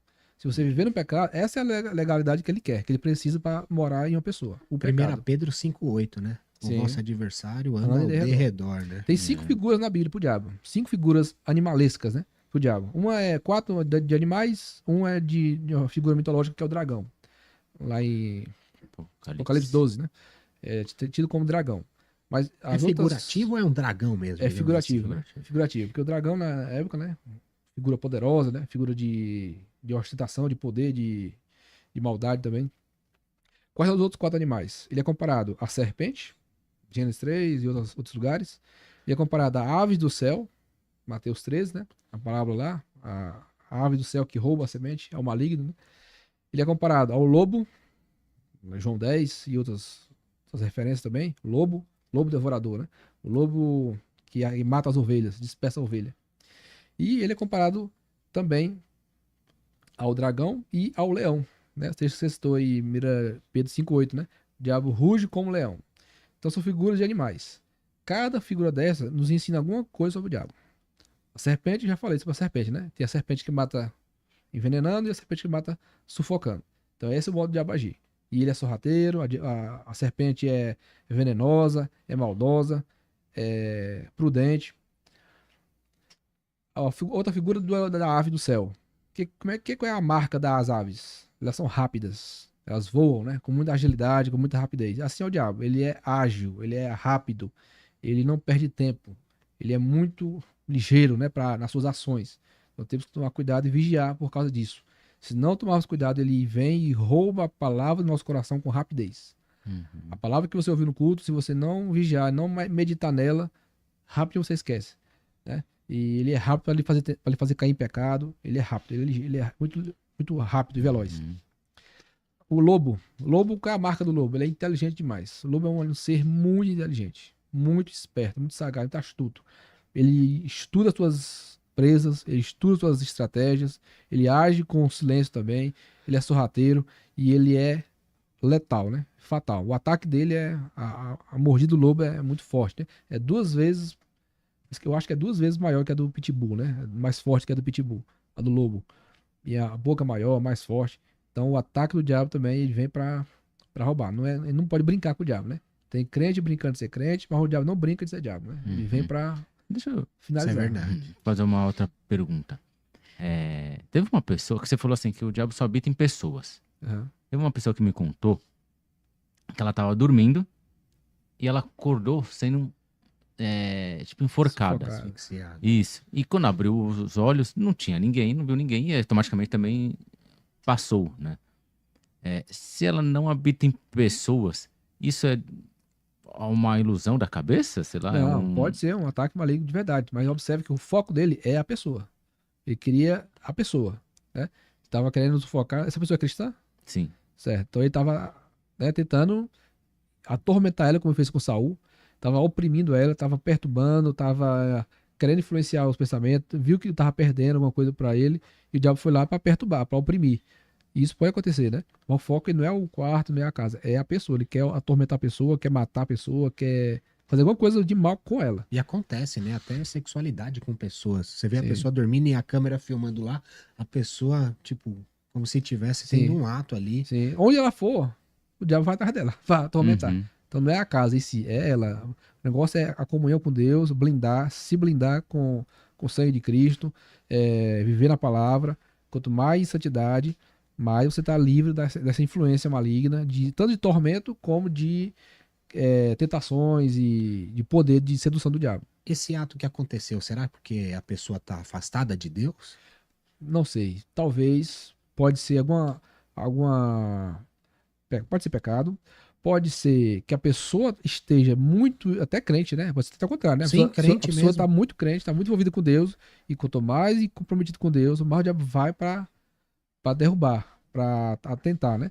O pastor Luiz Antônio, um grande homem de Deus, que morreu em 2007, que nasce da TAM, um grande pregador dos Gideões, né? Um homem de Deus, vivia em oração e jejum. E ele falou que uma vez ele estava no seu quarto, orando e jejuando, estava no ápice da consagração. Uhum. E apareceu um diabo para ele, um demônio para ele se materializou para ele. Forte, demônio de 3 metros mais ou menos, pra amedrontar ele, pra fazer ele parar de orar e jejuar, porque aquela oração dele, jejum dele, tava incomodando o diabo, tava neutralizando as forças do diabo, né? Onde o pastor Luiz Antônio ia, acontecia cura, acontecia milagre, acontecia batismo com o Espírito Santo, acontecia muitas coisas de Deus. Então, ele tava incomodando o reino das trevas. Então, o diabo foi lá pra amedrontar ele, pra perturbar, para com isso, eu sou forte, sou poderoso, viu? Para com isso, pra isso. Pra fazer ele parar de orar e jejuar sozinho, né? Porque a próxima vez que ele fosse orar e jejuar sozinho, o que ele ia pensar? O diabo vai aparecer de novo, né? Então eu vou orar aqui pouco tempo, né? Eu vou jejuar pouco tempo aqui, para o diabo não me pegar. Então o diabo ele quer amedrontar. Mas, como disse 1 João 4,4, né? Maior que está em nós do que o que está no mundo, né? E essa questão de... Pode falar, Léo. Não, eu só ia falar, pelo que eu já escutei, assim, por exemplo, aquele que entrou o Carlos Roberto, Sim. ele conta que na conversão dele, ele tá num quarto, não sei o que, o diabo fala com ele literalmente, né? Sim. E, na verdade, eu vejo que o diabo talvez foi querer amedrontar e deu a salvação pra ele. Porque, assim, o relato dele, não sei se já escutou isso que ele fala, o diabo vira falar, tá vendo eles vai falar, você é o pior, porque você sabe de tudo e você tá na verdade, eles são inocentes, né? Tipo assim, eles não conhecem, né? Então. E aí, através disso, ele voltou pra Cristo, né? Isso. Então, o diabo às vezes dá o tiro pela culatra mesmo, né? Ele... Observe que ele agiu de duas maneiras em relação a Cristo na cruz. Ele fez de tudo para Jesus não ser crucificado. Não ser. Uhum. Mas, ao mesmo tempo, ele encheu o coração de Judas para entregar, né? Então ele age de várias maneiras. Ele quer matar, a hora ele não quer matar. Ele age de forma muito... E Deus, ele é um grande mestre, né? Deus sempre será o mestre. E nós sempre os alunos, né? Aprendendo. Uhum. E Deus permite que o diabo faça algumas coisas, porque aquilo que ele tá fazendo, lá na frente vai enlaçar ele mesmo. Eu diria que, pelo diabo não saber do futuro, ele vai jogando as iscas pra ver quem cai e Deus vai falando, tudo bem, essa aqui eu deixo e essa eu não deixo. Mais ou menos perfeitamente. Assim. É isso aí. E pastor, e sobre espíritos territoriais? Muito bem. Esse assunto também é muito trabalhado pela quem prega a forma da batalha espiritual de maneira bem extremada. O diabo, ele exerce poder sobre povos, sobre famílias, pessoas, mas não necessariamente em território geográfico.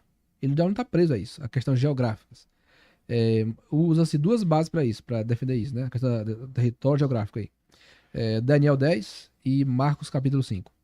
Daniel 10, lá fala que o príncipe da Pérsia impediu que o anjo viesse, né? E entregasse essa resposta para Daniel. Mas observe que não faz sentido precisar demônio de lugar, mas sim de pessoas. Quando fala príncipe da Pérsia, tem a ver com o povo da Pérsia, e não com o território geográfico da Pérsia. O povo acha que não. O diabo olha assim, eu posso ir até essa cerca aqui, né? Daqui para cá não pode, aqui já é o demônio. Não necessariamente. Ele age em povos, ele influencia nações, povos, pessoas, famílias. Essa é a preocupação. E Marcos 5 fala do demoniado de Gadara, que pediu para não ser lançado para outro lugar, né? Mas lá fala assim que não nos lance pro abismo, né? E Jesus permitiu que os demônios fossem para os porcos, e os porcos eram o quê? Se lançaram no mar. Eles, de uma forma ou de outra, eles ficaram aqui naquela região ali. Mas a importância não é a região, a importância é pessoas. O diabo ele quer pessoas ou até animais para agir. Ele quer habitar em lugares que têm vida, né? Não tem base bíblica a questão de espíritos territoriais. Se fosse assim, como é que teríamos sucesso evangelístico na Índia, em países comunistas, em países islâmicos? Se o demônio que está lá opera, manda em tudo, e só acontece o que ele quer que aconteça lá. Né? Se fosse assim, quem fosse pregar em países islâmicos, comunistas, não teria nenhum sucesso evangelístico lá. Uhum. Teria só o que o diabo quer que aconteça. Não é assim. Né? E essa Lá tem questão... igrejas, lá tem evangelismo, lá tem salvação de almas, tem Sim. cura. E essa Sim. questão de sacrifícios, que acontece muito, nessa questão de satanismo e tudo mais. Ocorre lá e acontece de uma forma de sacrifício no meio neopentecostal. Qual é o sacrifício? É no sentido figurado, né? Ofertas vultosas, né? De dinheiro, né? Então, ó, faça esse sacrifício que Deus vai lhe abençoar, né? Então, essa barganha com Deus que é ensinada também está incorreta, né? Errada, é antibíblica. Com Deus não se barganha. Com Deus você oferta com gratidão, com amor, com alegria, com senso de necessidade da obra, mas não para como se Deus fosse uma bolsa de valores, né? Investir para ganhar mais na frente. Deus não é assim. Deus está vendo a motivação do coração. É isso que importa para Deus. Glória a Deus, glória a Deus. Rapaz, tá brabo aqui hoje, hein? Tá brabo aqui. E aí, pessoal, tá gostando? Deixa seu comentário aí no canal do YouTube. Se você não se inscreveu no nosso canal, se inscreve aí, deixa o seu like. E ó, tem uma setinha aí, compartilha com as outras pessoas. Muitas pessoas que querem entender um pouco mais, saber, tem curiosidade sobre batalha espiritual. Compartilha. Compartilha, é muito importante que você compartilhe, que você seja um canal de bênção na vida de alguém. Ou seja aqui no GigoCast, ou seja em qualquer outro lugar, para a honra e glória de Deus, para a honra e glória do Senhor Jesus, né? E voltando às batalhas espirituais, o que a gente vê, o que mais te espanta hoje no meio evangélico, cristão, nessa questão de batalha espiritual, na sua visão, pastor? É a persistência do povo em não conhecer a Bíblia, né? O povo continua, como diz Oséias 4:6, sendo destruído porque falta conhecimento. Nós temos que ter muito cuidado com isso, né? A falta de conhecimento é o que dá base para tudo. Dá base para falsos profetas, falsos mestres, dá base para os demônios lhe enganar, lhe perturbar. Lembra que Lutero, tem a história dele, que ele estava num quarto só, orando, jejuando, e o diabo apareceu para ele e começou a anunciar, a listar numa lista todos os pecados de Lutero. E ele ficou olhando aquilo, né? Todos os pecados de Lutero na lista. Aí, ó, você tá perdido, ó. Tanto pecado tem aqui. Se Lutero fosse um ignorante da palavra de Deus, ele ia ficar oprimido, né? Ia ficar depressivo, né? Meu Deus, é mesmo. Sou um pecador de tanto. Mas ele, quando ele terminou a lista, terminou o diabo, até terminei. Aí colocou assim, eu vou assinar aqui na lista também, viu? O sangue de Jesus me purifica de todo pecado, né? Vira João 1:9. Então, conhecer a Bíblia te dá liberdade, né? Conhecereis a verdade vos libertará. E Jesus venceu o diabo com a palavra. Perfeitamente. Está escrito, está escrito. Nós temos que ter essa consciência de palavra. A palavra é a espada. É a única arma ofensiva aqui da armadura, né? É a espada. É a única que vai desbaratar essas cordas de Satanás aí que quer nos prender. Se tivermos a palavra, a gente E vence. agora sim, você está falando da palavra. Palavra. Sim. Você, que é um teólogo, quando você passa, né, para os alunos da teologia, vocês frisam bastante essa parte de batalha espiritual e as pessoas terem esse discernimento? A primeira pergunta. E a segunda, sei lá, vamos supor, eu estou querendo fazer teologia. Eu posso pegar qualquer professor, qualquer aula? Como é que eu faço para filtrar, se é que eu tenho que filtrar? Quando eu for estudar, as pessoas indicam alguma Bíblia? Eu posso escolher qualquer Bíblia? Sim, sim. Muito bom. No curso é indicado os materiais, né? Essa é a grande vantagem do curso teológico, né, em relação a quem não faz teologia. No curso teológico, você é indicado os livros corretos. Você tem a indicação de bons livros, de bons materiais. Sem o curso teológico, pessoa que entra numa livraria evangélica, ela olha e vê vários livros lá à disposição. Olhe aquela prateleira de livros, aquele monte de livro lá e fica perdida. Qual que eu vou comprar? O que não fez curso de teologia. Ele não sabe quem é bom, quem é o autor herege, quem é o autor correto, quem é o autor fraco, quem é o autor profundo. Ele não sabe. Ele fica olhando só os títulos, né? E vendo, julgando qual seria o melhor para ela comprar. Mas uma pessoa que faz teologia, que tem bons professores que indicam bons livros, e ela nota quais são esses livros, quando ela chega na livraria, ela sabe na hora quais livros comprar e quais não comprar. Quais evitar, quais não vale a pena, que é muito fraco, muito superficial, quais são profundos. Tem livro que é fininho, mas são profundos que só. Tem livro que é assim, mas é herege que só. Então é melhor comprar o fininho. Tem autor que é conhecido, mas é herege. Tem autor que é desconhecido, mas é profundo, é Aquele ortodoxo. que é fininho, transformando o ego. Sim, o Tim Tim Keller, Keller. muito bom. Esse daí é brabo. Então você tem que conhecer os bons autores. Não é nem se prender muito a livros, se prender a autores, porque os autores produzem vários livros, né?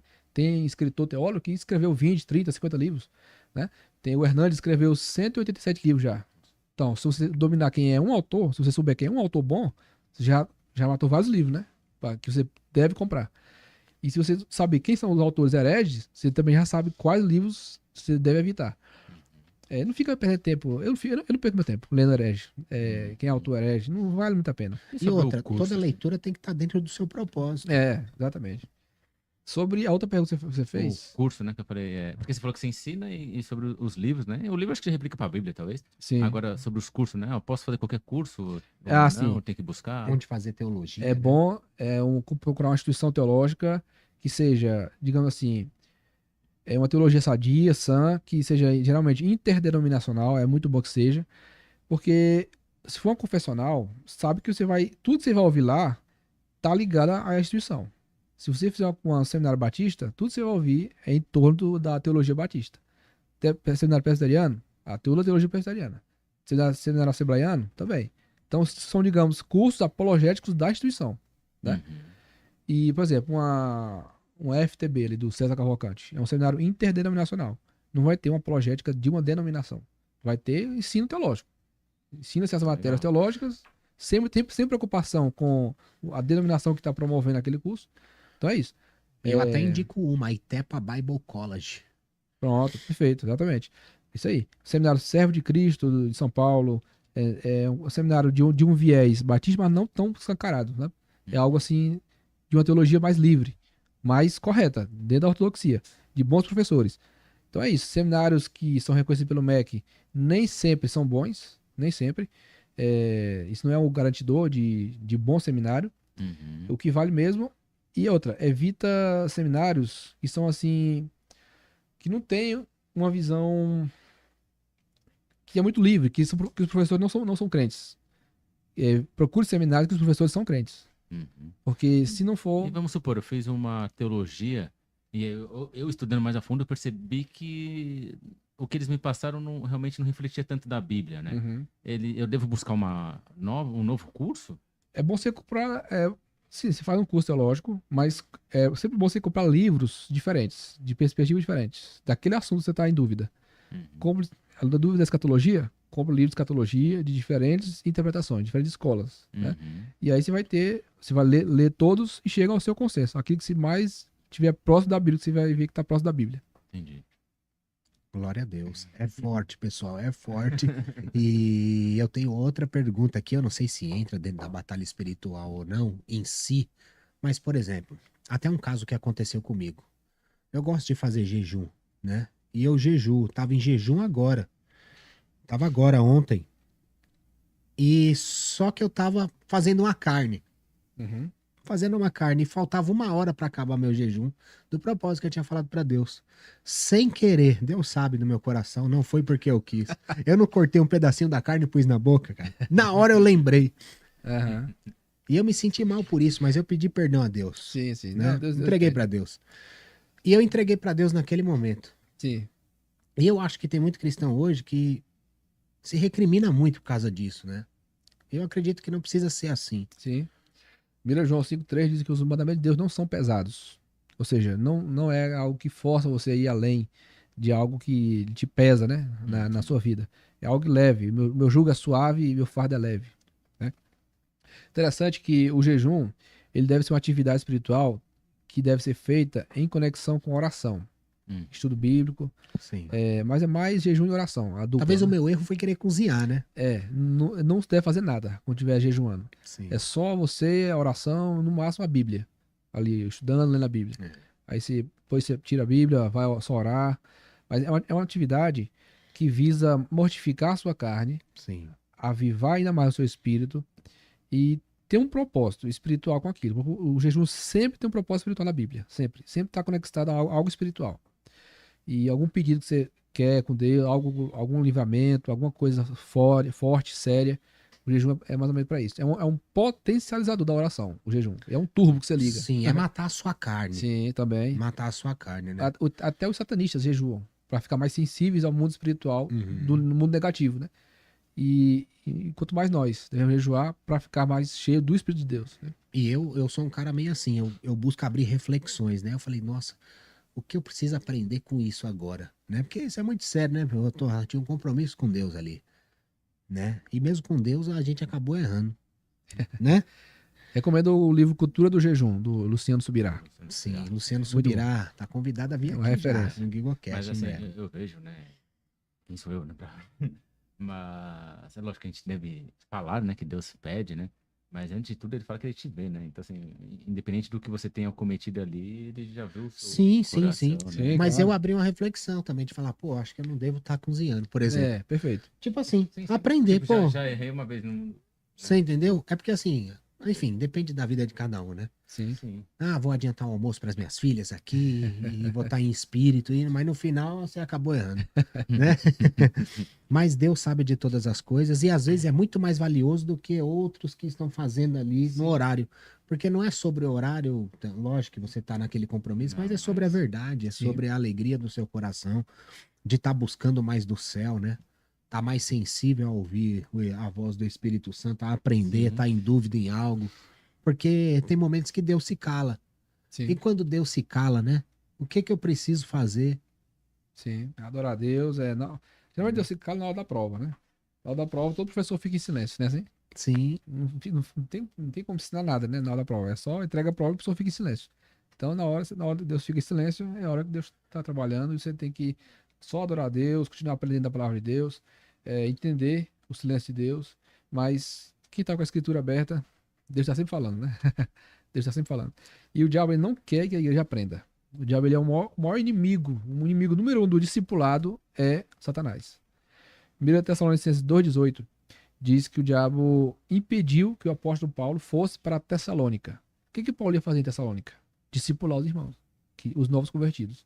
Ele foi forçado a sair de Tessalônica pela perseguição e ele passou alguns dias, ele queria voltar em Tessalônica para discipular os irmãos. O diabo impediu essa aí. Por que ele impediu? O diabo não quer que a igreja aprenda. O diabo não quer que os irmãos cresçam na graça e no conhecimento. Então, o maior inimigo do ensino, da palavra, é Satanás. Você vê que começa 40 alunos no curso de teologia. 3 meses. Vai se formar ali 10, 15. no máximo. Me garanto. Né? Eu tô Com dando aula há certeza. 10 anos de teologia e o que eu mais vejo é aluno desistindo por qualquer besteira. De tudo. Tem desculpa de tudo. Eu vou ter que trabalhar agora meia hora a mais, isso aí não tem como. Mas tô muito cansado, hoje não vai dar. E, meu Deus do céu, já vi desculpa de tudo. Seria uma batalha espiritual? O diabo, o diabo fica só promovido, não, vai não, fica, né? E o diabo quer impedir, você não vê essa artimanha maligna no dia a dia, mas ele tá lá presente, com certeza. O diabo sabe que hoje você iria aprender bastante sobre a Bíblia, e é isso que o diabo não quer. Porque ele sabe que se você aprender, ele vai se derrotar naquela área da sua vida. Então ele não quer, ele quer que você fique na ignorância, que você se acomode na sua vida de conformidade, que você se acomode com seus pecados, e deixa você aprende depois. Depois você vê no YouTube, depois você aprende. E você sempre está procrastinando, né? Depois. E você não Sim. vê o diabo nisso. Mas quando você lê o livro Carta de um Diabo Você Aprende, isso fica muito, muito claro, isso fica muito nítido. Foi um livro que eu acredito que Deus direcionou o C.S. Lewis para escrever esse livro.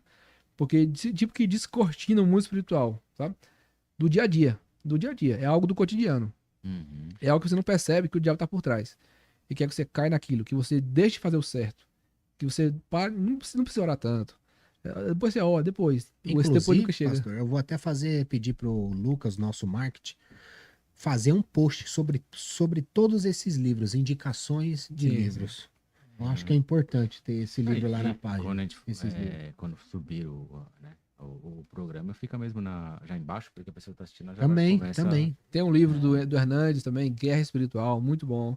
Tem o do Nicodemos, Augusto Nicodemos, Batalha Espiritual, o que você precisa saber. Um livro excelente. Esse é muito bom porque ele vai atacando cada heresia, um por uma, dos movimentos neopentecostal, sobre batalha espiritual. Tem o do Ezequiel Soares da CPAD, Batalha Espiritual, que houve um trimestre da Assembleia de Deus só sobre isso, sobre batalha espiritual, foi muito bom.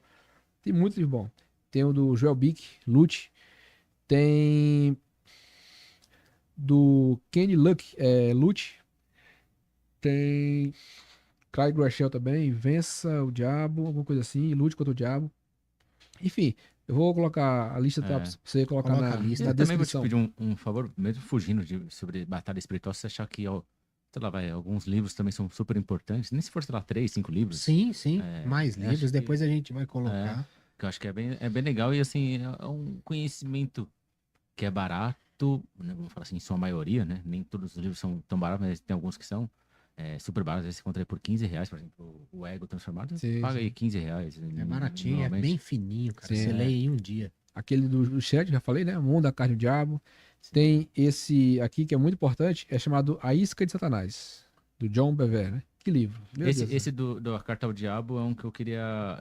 Coloquei numa listinha pra eu poder Vale a comprar pena, ainda, viu? sabe? Vale a pena ler. Eu- Muito interessante. Ele falou, o Cecílio falou que esse livro foi o livro que mais desgastou ele mentalmente. Por quê? Porque ele teve que pensar como um demônio. Teve que pensar como é que o diabo pensa. Ele ficou ali pensando, raciocinando, como é que o É diabo faz. forte demais, Então é um né, livro cara? muito interessante esse livro. Me mostrou assim, rapaz, é verdade. Isso aqui é o diabo lançando, né?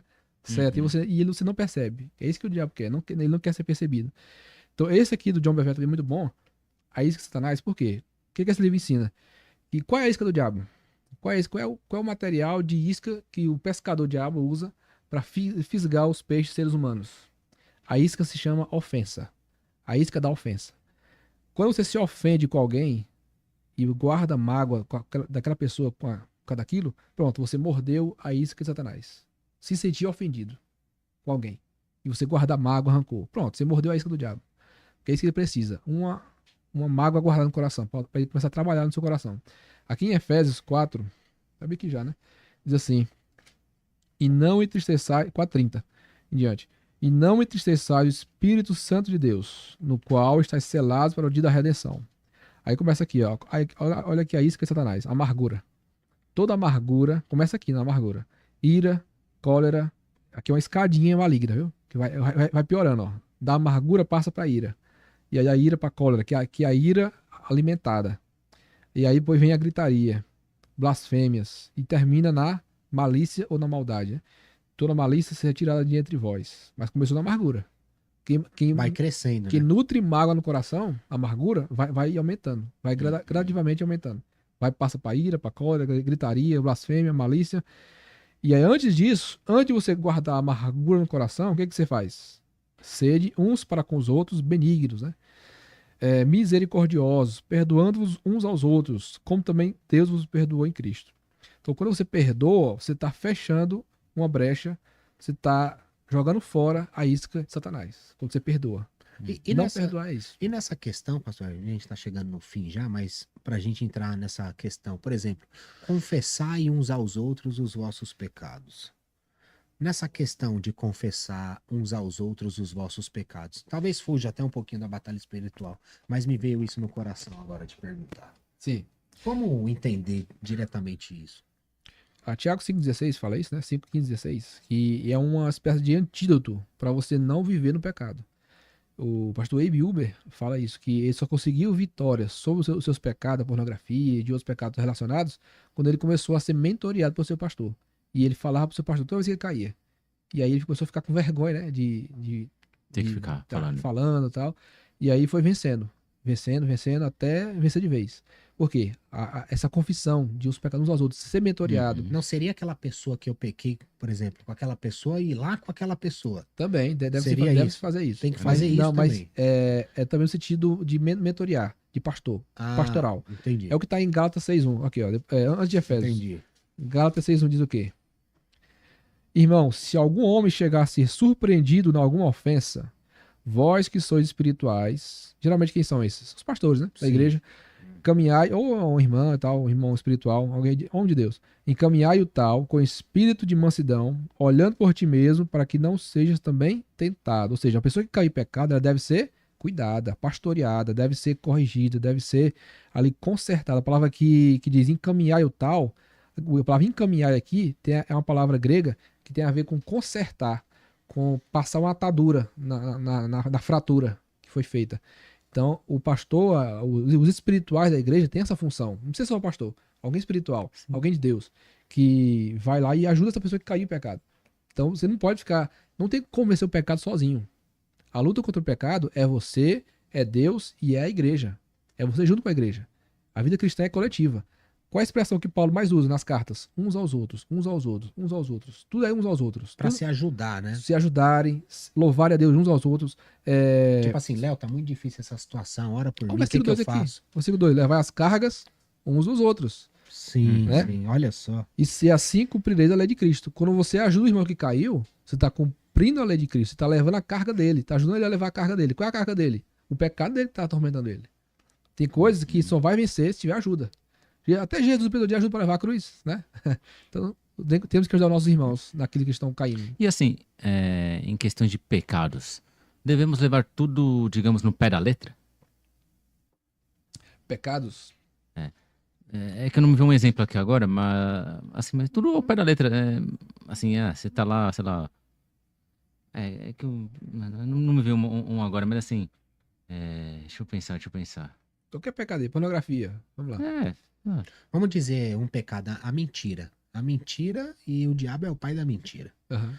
Digamos que você escondeu o seu filho pra ninguém matar. E bateu os ladrão lá atrás dele pra matar o seu filho. Aham. Ou sei lá, por alguma coisa, a polícia bateu lá, independente que seja. E você mentiu, falando que ele não estava lá, estando lá escondido. Uhum. E como se eu mentir e o pai da mentira é o diabo? Sim, sim. Certo. Dando um exemplo bem Essa, assim. Sim. essa é uma Isso foi até matéria... mais profundo. Essa é a matéria da ética cristã. Na ética cristã a gente aprende que quando dois valores positivos se chocam, o valor da verdade, o valor da vida do filho dele e o valor da verdade, né? Quando dois valores positivos se chocam, qual é o que vence? O valor maior. Qual é o valor maior? Entre a verdade e a vida? A vida. A vida é maior do que a verdade nesse momento. Então, em regra geral, deve-se falar a verdade. Em exceções como essa, que são em 1 milhão, aí você omite a verdade para um fim maior, mais nobre, que é preservar a vida do filho. Mas isso É uma questão de ter um muito equilíbrio em qualquer difícil caso de aqui. acontecer, né? É muito difícil de acontecer. Então, mas nesse caso, Dei um exemplo bem banal. Lá Esse eu achei bem profundo, vamos falar assim, lá né? em Romanos Quando eu 7:10, falei até, fala que mas... o mandamento é para a vida. Ou seja, o mandamento é para a vida. O mandamento nunca não pode te conduzir para a morte. Mas aí você pode objetar. Ah, mas e aí as pessoas que morrem por Cristo? Observe que há dois valores positivos aí também. O valor da vida eterna e o valor da sua vida. Entre a sua vida terrena e a vida eterna está acima da vida terrena. Então você deve morrer por Cristo, nesse caso. Mas se não está em jogo a vida eterna, então a sua vida está acima de tudo. Mas não seria... Não você deve morrer porque no sentido assim, você se matar. É sempre Não, os outros se matar, porque você não tem o direito de tirar a sua vida. Claro, Porque claro. Jesus fala Com que certeza. morreu Sim. para que você tenha vida. Sim, Se você sim. tem que ter a vida, você não pode, né? Em contexto de perseguição, eu tô falando, né? De perseguição comunista, Não. Eu islâmica. digo que às vezes até, tipo assim, a pessoa tá sendo perseguida e tá sofrendo muito ali, sei lá, ela chega numa hora que ela fala assim, cara, se eu não fizer isso, se eu não me matar, eu... Não, jamais. Ela tem que sofrer sofrer, né? Até o final. Quando fala até... isso, contexto de perseguição, né? De morte, né? Ou nega Jesus, aí, ou então você vai morrer. Então pode morrer, pode matar. Porque a minha vida eterna vale mais do que essa minha vida física. E fugindo agora um pouco fugindo não, né? Quem entra, continua aqui no tema, a gente já tá indo pro final. Eu vi que você lê também bastante livros, além de você ensinar, né? Existe uma forma melhor das pessoas, digamos, meditar mesmo, né? Como meditar não só na Bíblia, mas meditar nos livros, entender o livro e principalmente ter o discernimento, né? Do que está escrito nos livros. Certo. Eu aconselho a estudar por assunto, por tema. Eu gosto de estudar assim também. Tipo imersão, fazer imersão no assunto. Vamos lá, escatologia. Aí eu fico 2 meses naquele assunto, estudando aquele assunto. É muito bom. Você aprende demais. Você lê vários livros sobre aquele assunto. Assiste vídeos e tal. Isso, exatamente. Você vê no vídeo no YouTube, lê livros bastante, lê artigos sobre aquele assunto. Isso é muito produtivo. Quando terminar aquela imersão, você está um professor naquela área. Né? Ou você pode dar por linha de demanda, né? Você vai pregar sobre o assunto. Aí é o jeito, né? Tem que parar aqui para estudar aquele assunto que você vai pregar também. Então é mais ou menos isso. Colocar metas, né? Hoje vou estudar sobre isso. Para quem tem tempo livre, né? E não tem muito compromisso assim de pregação, mas mais de estudo, você coloca metas. Esses 2 meses eu vou estudar sobre isso. Os próximos 2 meses sobre esse outro assunto. E aí você vai dominando várias áreas devagarzinho, né? Maravilha, top. Legal. Pastor, chegamos no fim. Que benção. Para honra e glória de Deus, eu agradeço muito ao Senhor Jesus Cristo, ao nosso Deus vivo, poderoso, Sem ele, nada disso estaria acontecendo. E no nosso primeiro episódio eu disse, pai, eu não sei quantos vai ser. Se for só esse, tá tudo bem também e tá consagrado e glorificamos o seu nome aqui, Amém. né? E mais uma vez eu glorifico o nome de Deus. Sim. Glória a Para Deus. honra e glória dele, é sobre Jesus. Eu espero e eu creio que é com propósito, é para alcançar vidas, é para alcançar pessoas, é sobre a palavra, sobre o evangelho, sobre Jesus Cristo, o nosso Salvador, Uhum. que de alguma forma, de alguma maneira te ajude, te inspire a caminhar com Deus, a entrar no propósito. Se você está fora da rota de alguma coisa, se você está em algum deserto, em algum processo, em alguma enfermidade que seja, que Deus te dê forças para vencer essa luta e você alcançar e viver o seu milagre para a honra e glória de Deus. E que Deus abençoe muito seu ministério, que Deus continue te inspirando. Eu aprendi muito aqui hoje. Saiba disso, Também aprendi. eu aprendi muito aqui hoje. E a gente sempre está aberto a aprender, porque a gente precisa ter um coração ensinável. Amém. Muitas Sim. vezes aquilo que nós aprendemos no passado não é o corretamente, digamos assim, bíblico. E a gente precisa resignificar algumas coisas e não ser duro de coração, né? E aprender. E eu agradeço por ter passado um pedaço do seu conhecimento. A gente gostaria de saber um monte mais, né? Sim. Mas a gente vai marcar outras vezes para não. outros assuntos Uhum. interessantes, né? Eu agradeço muito a Deus, né? Em primeiro lugar, é Ele quem nos proporciona tudo, nos permite estar aqui, né? Presentes. E podemos falar do nome dele. O que a gente busca isso é realmente enaltecer o nome dele.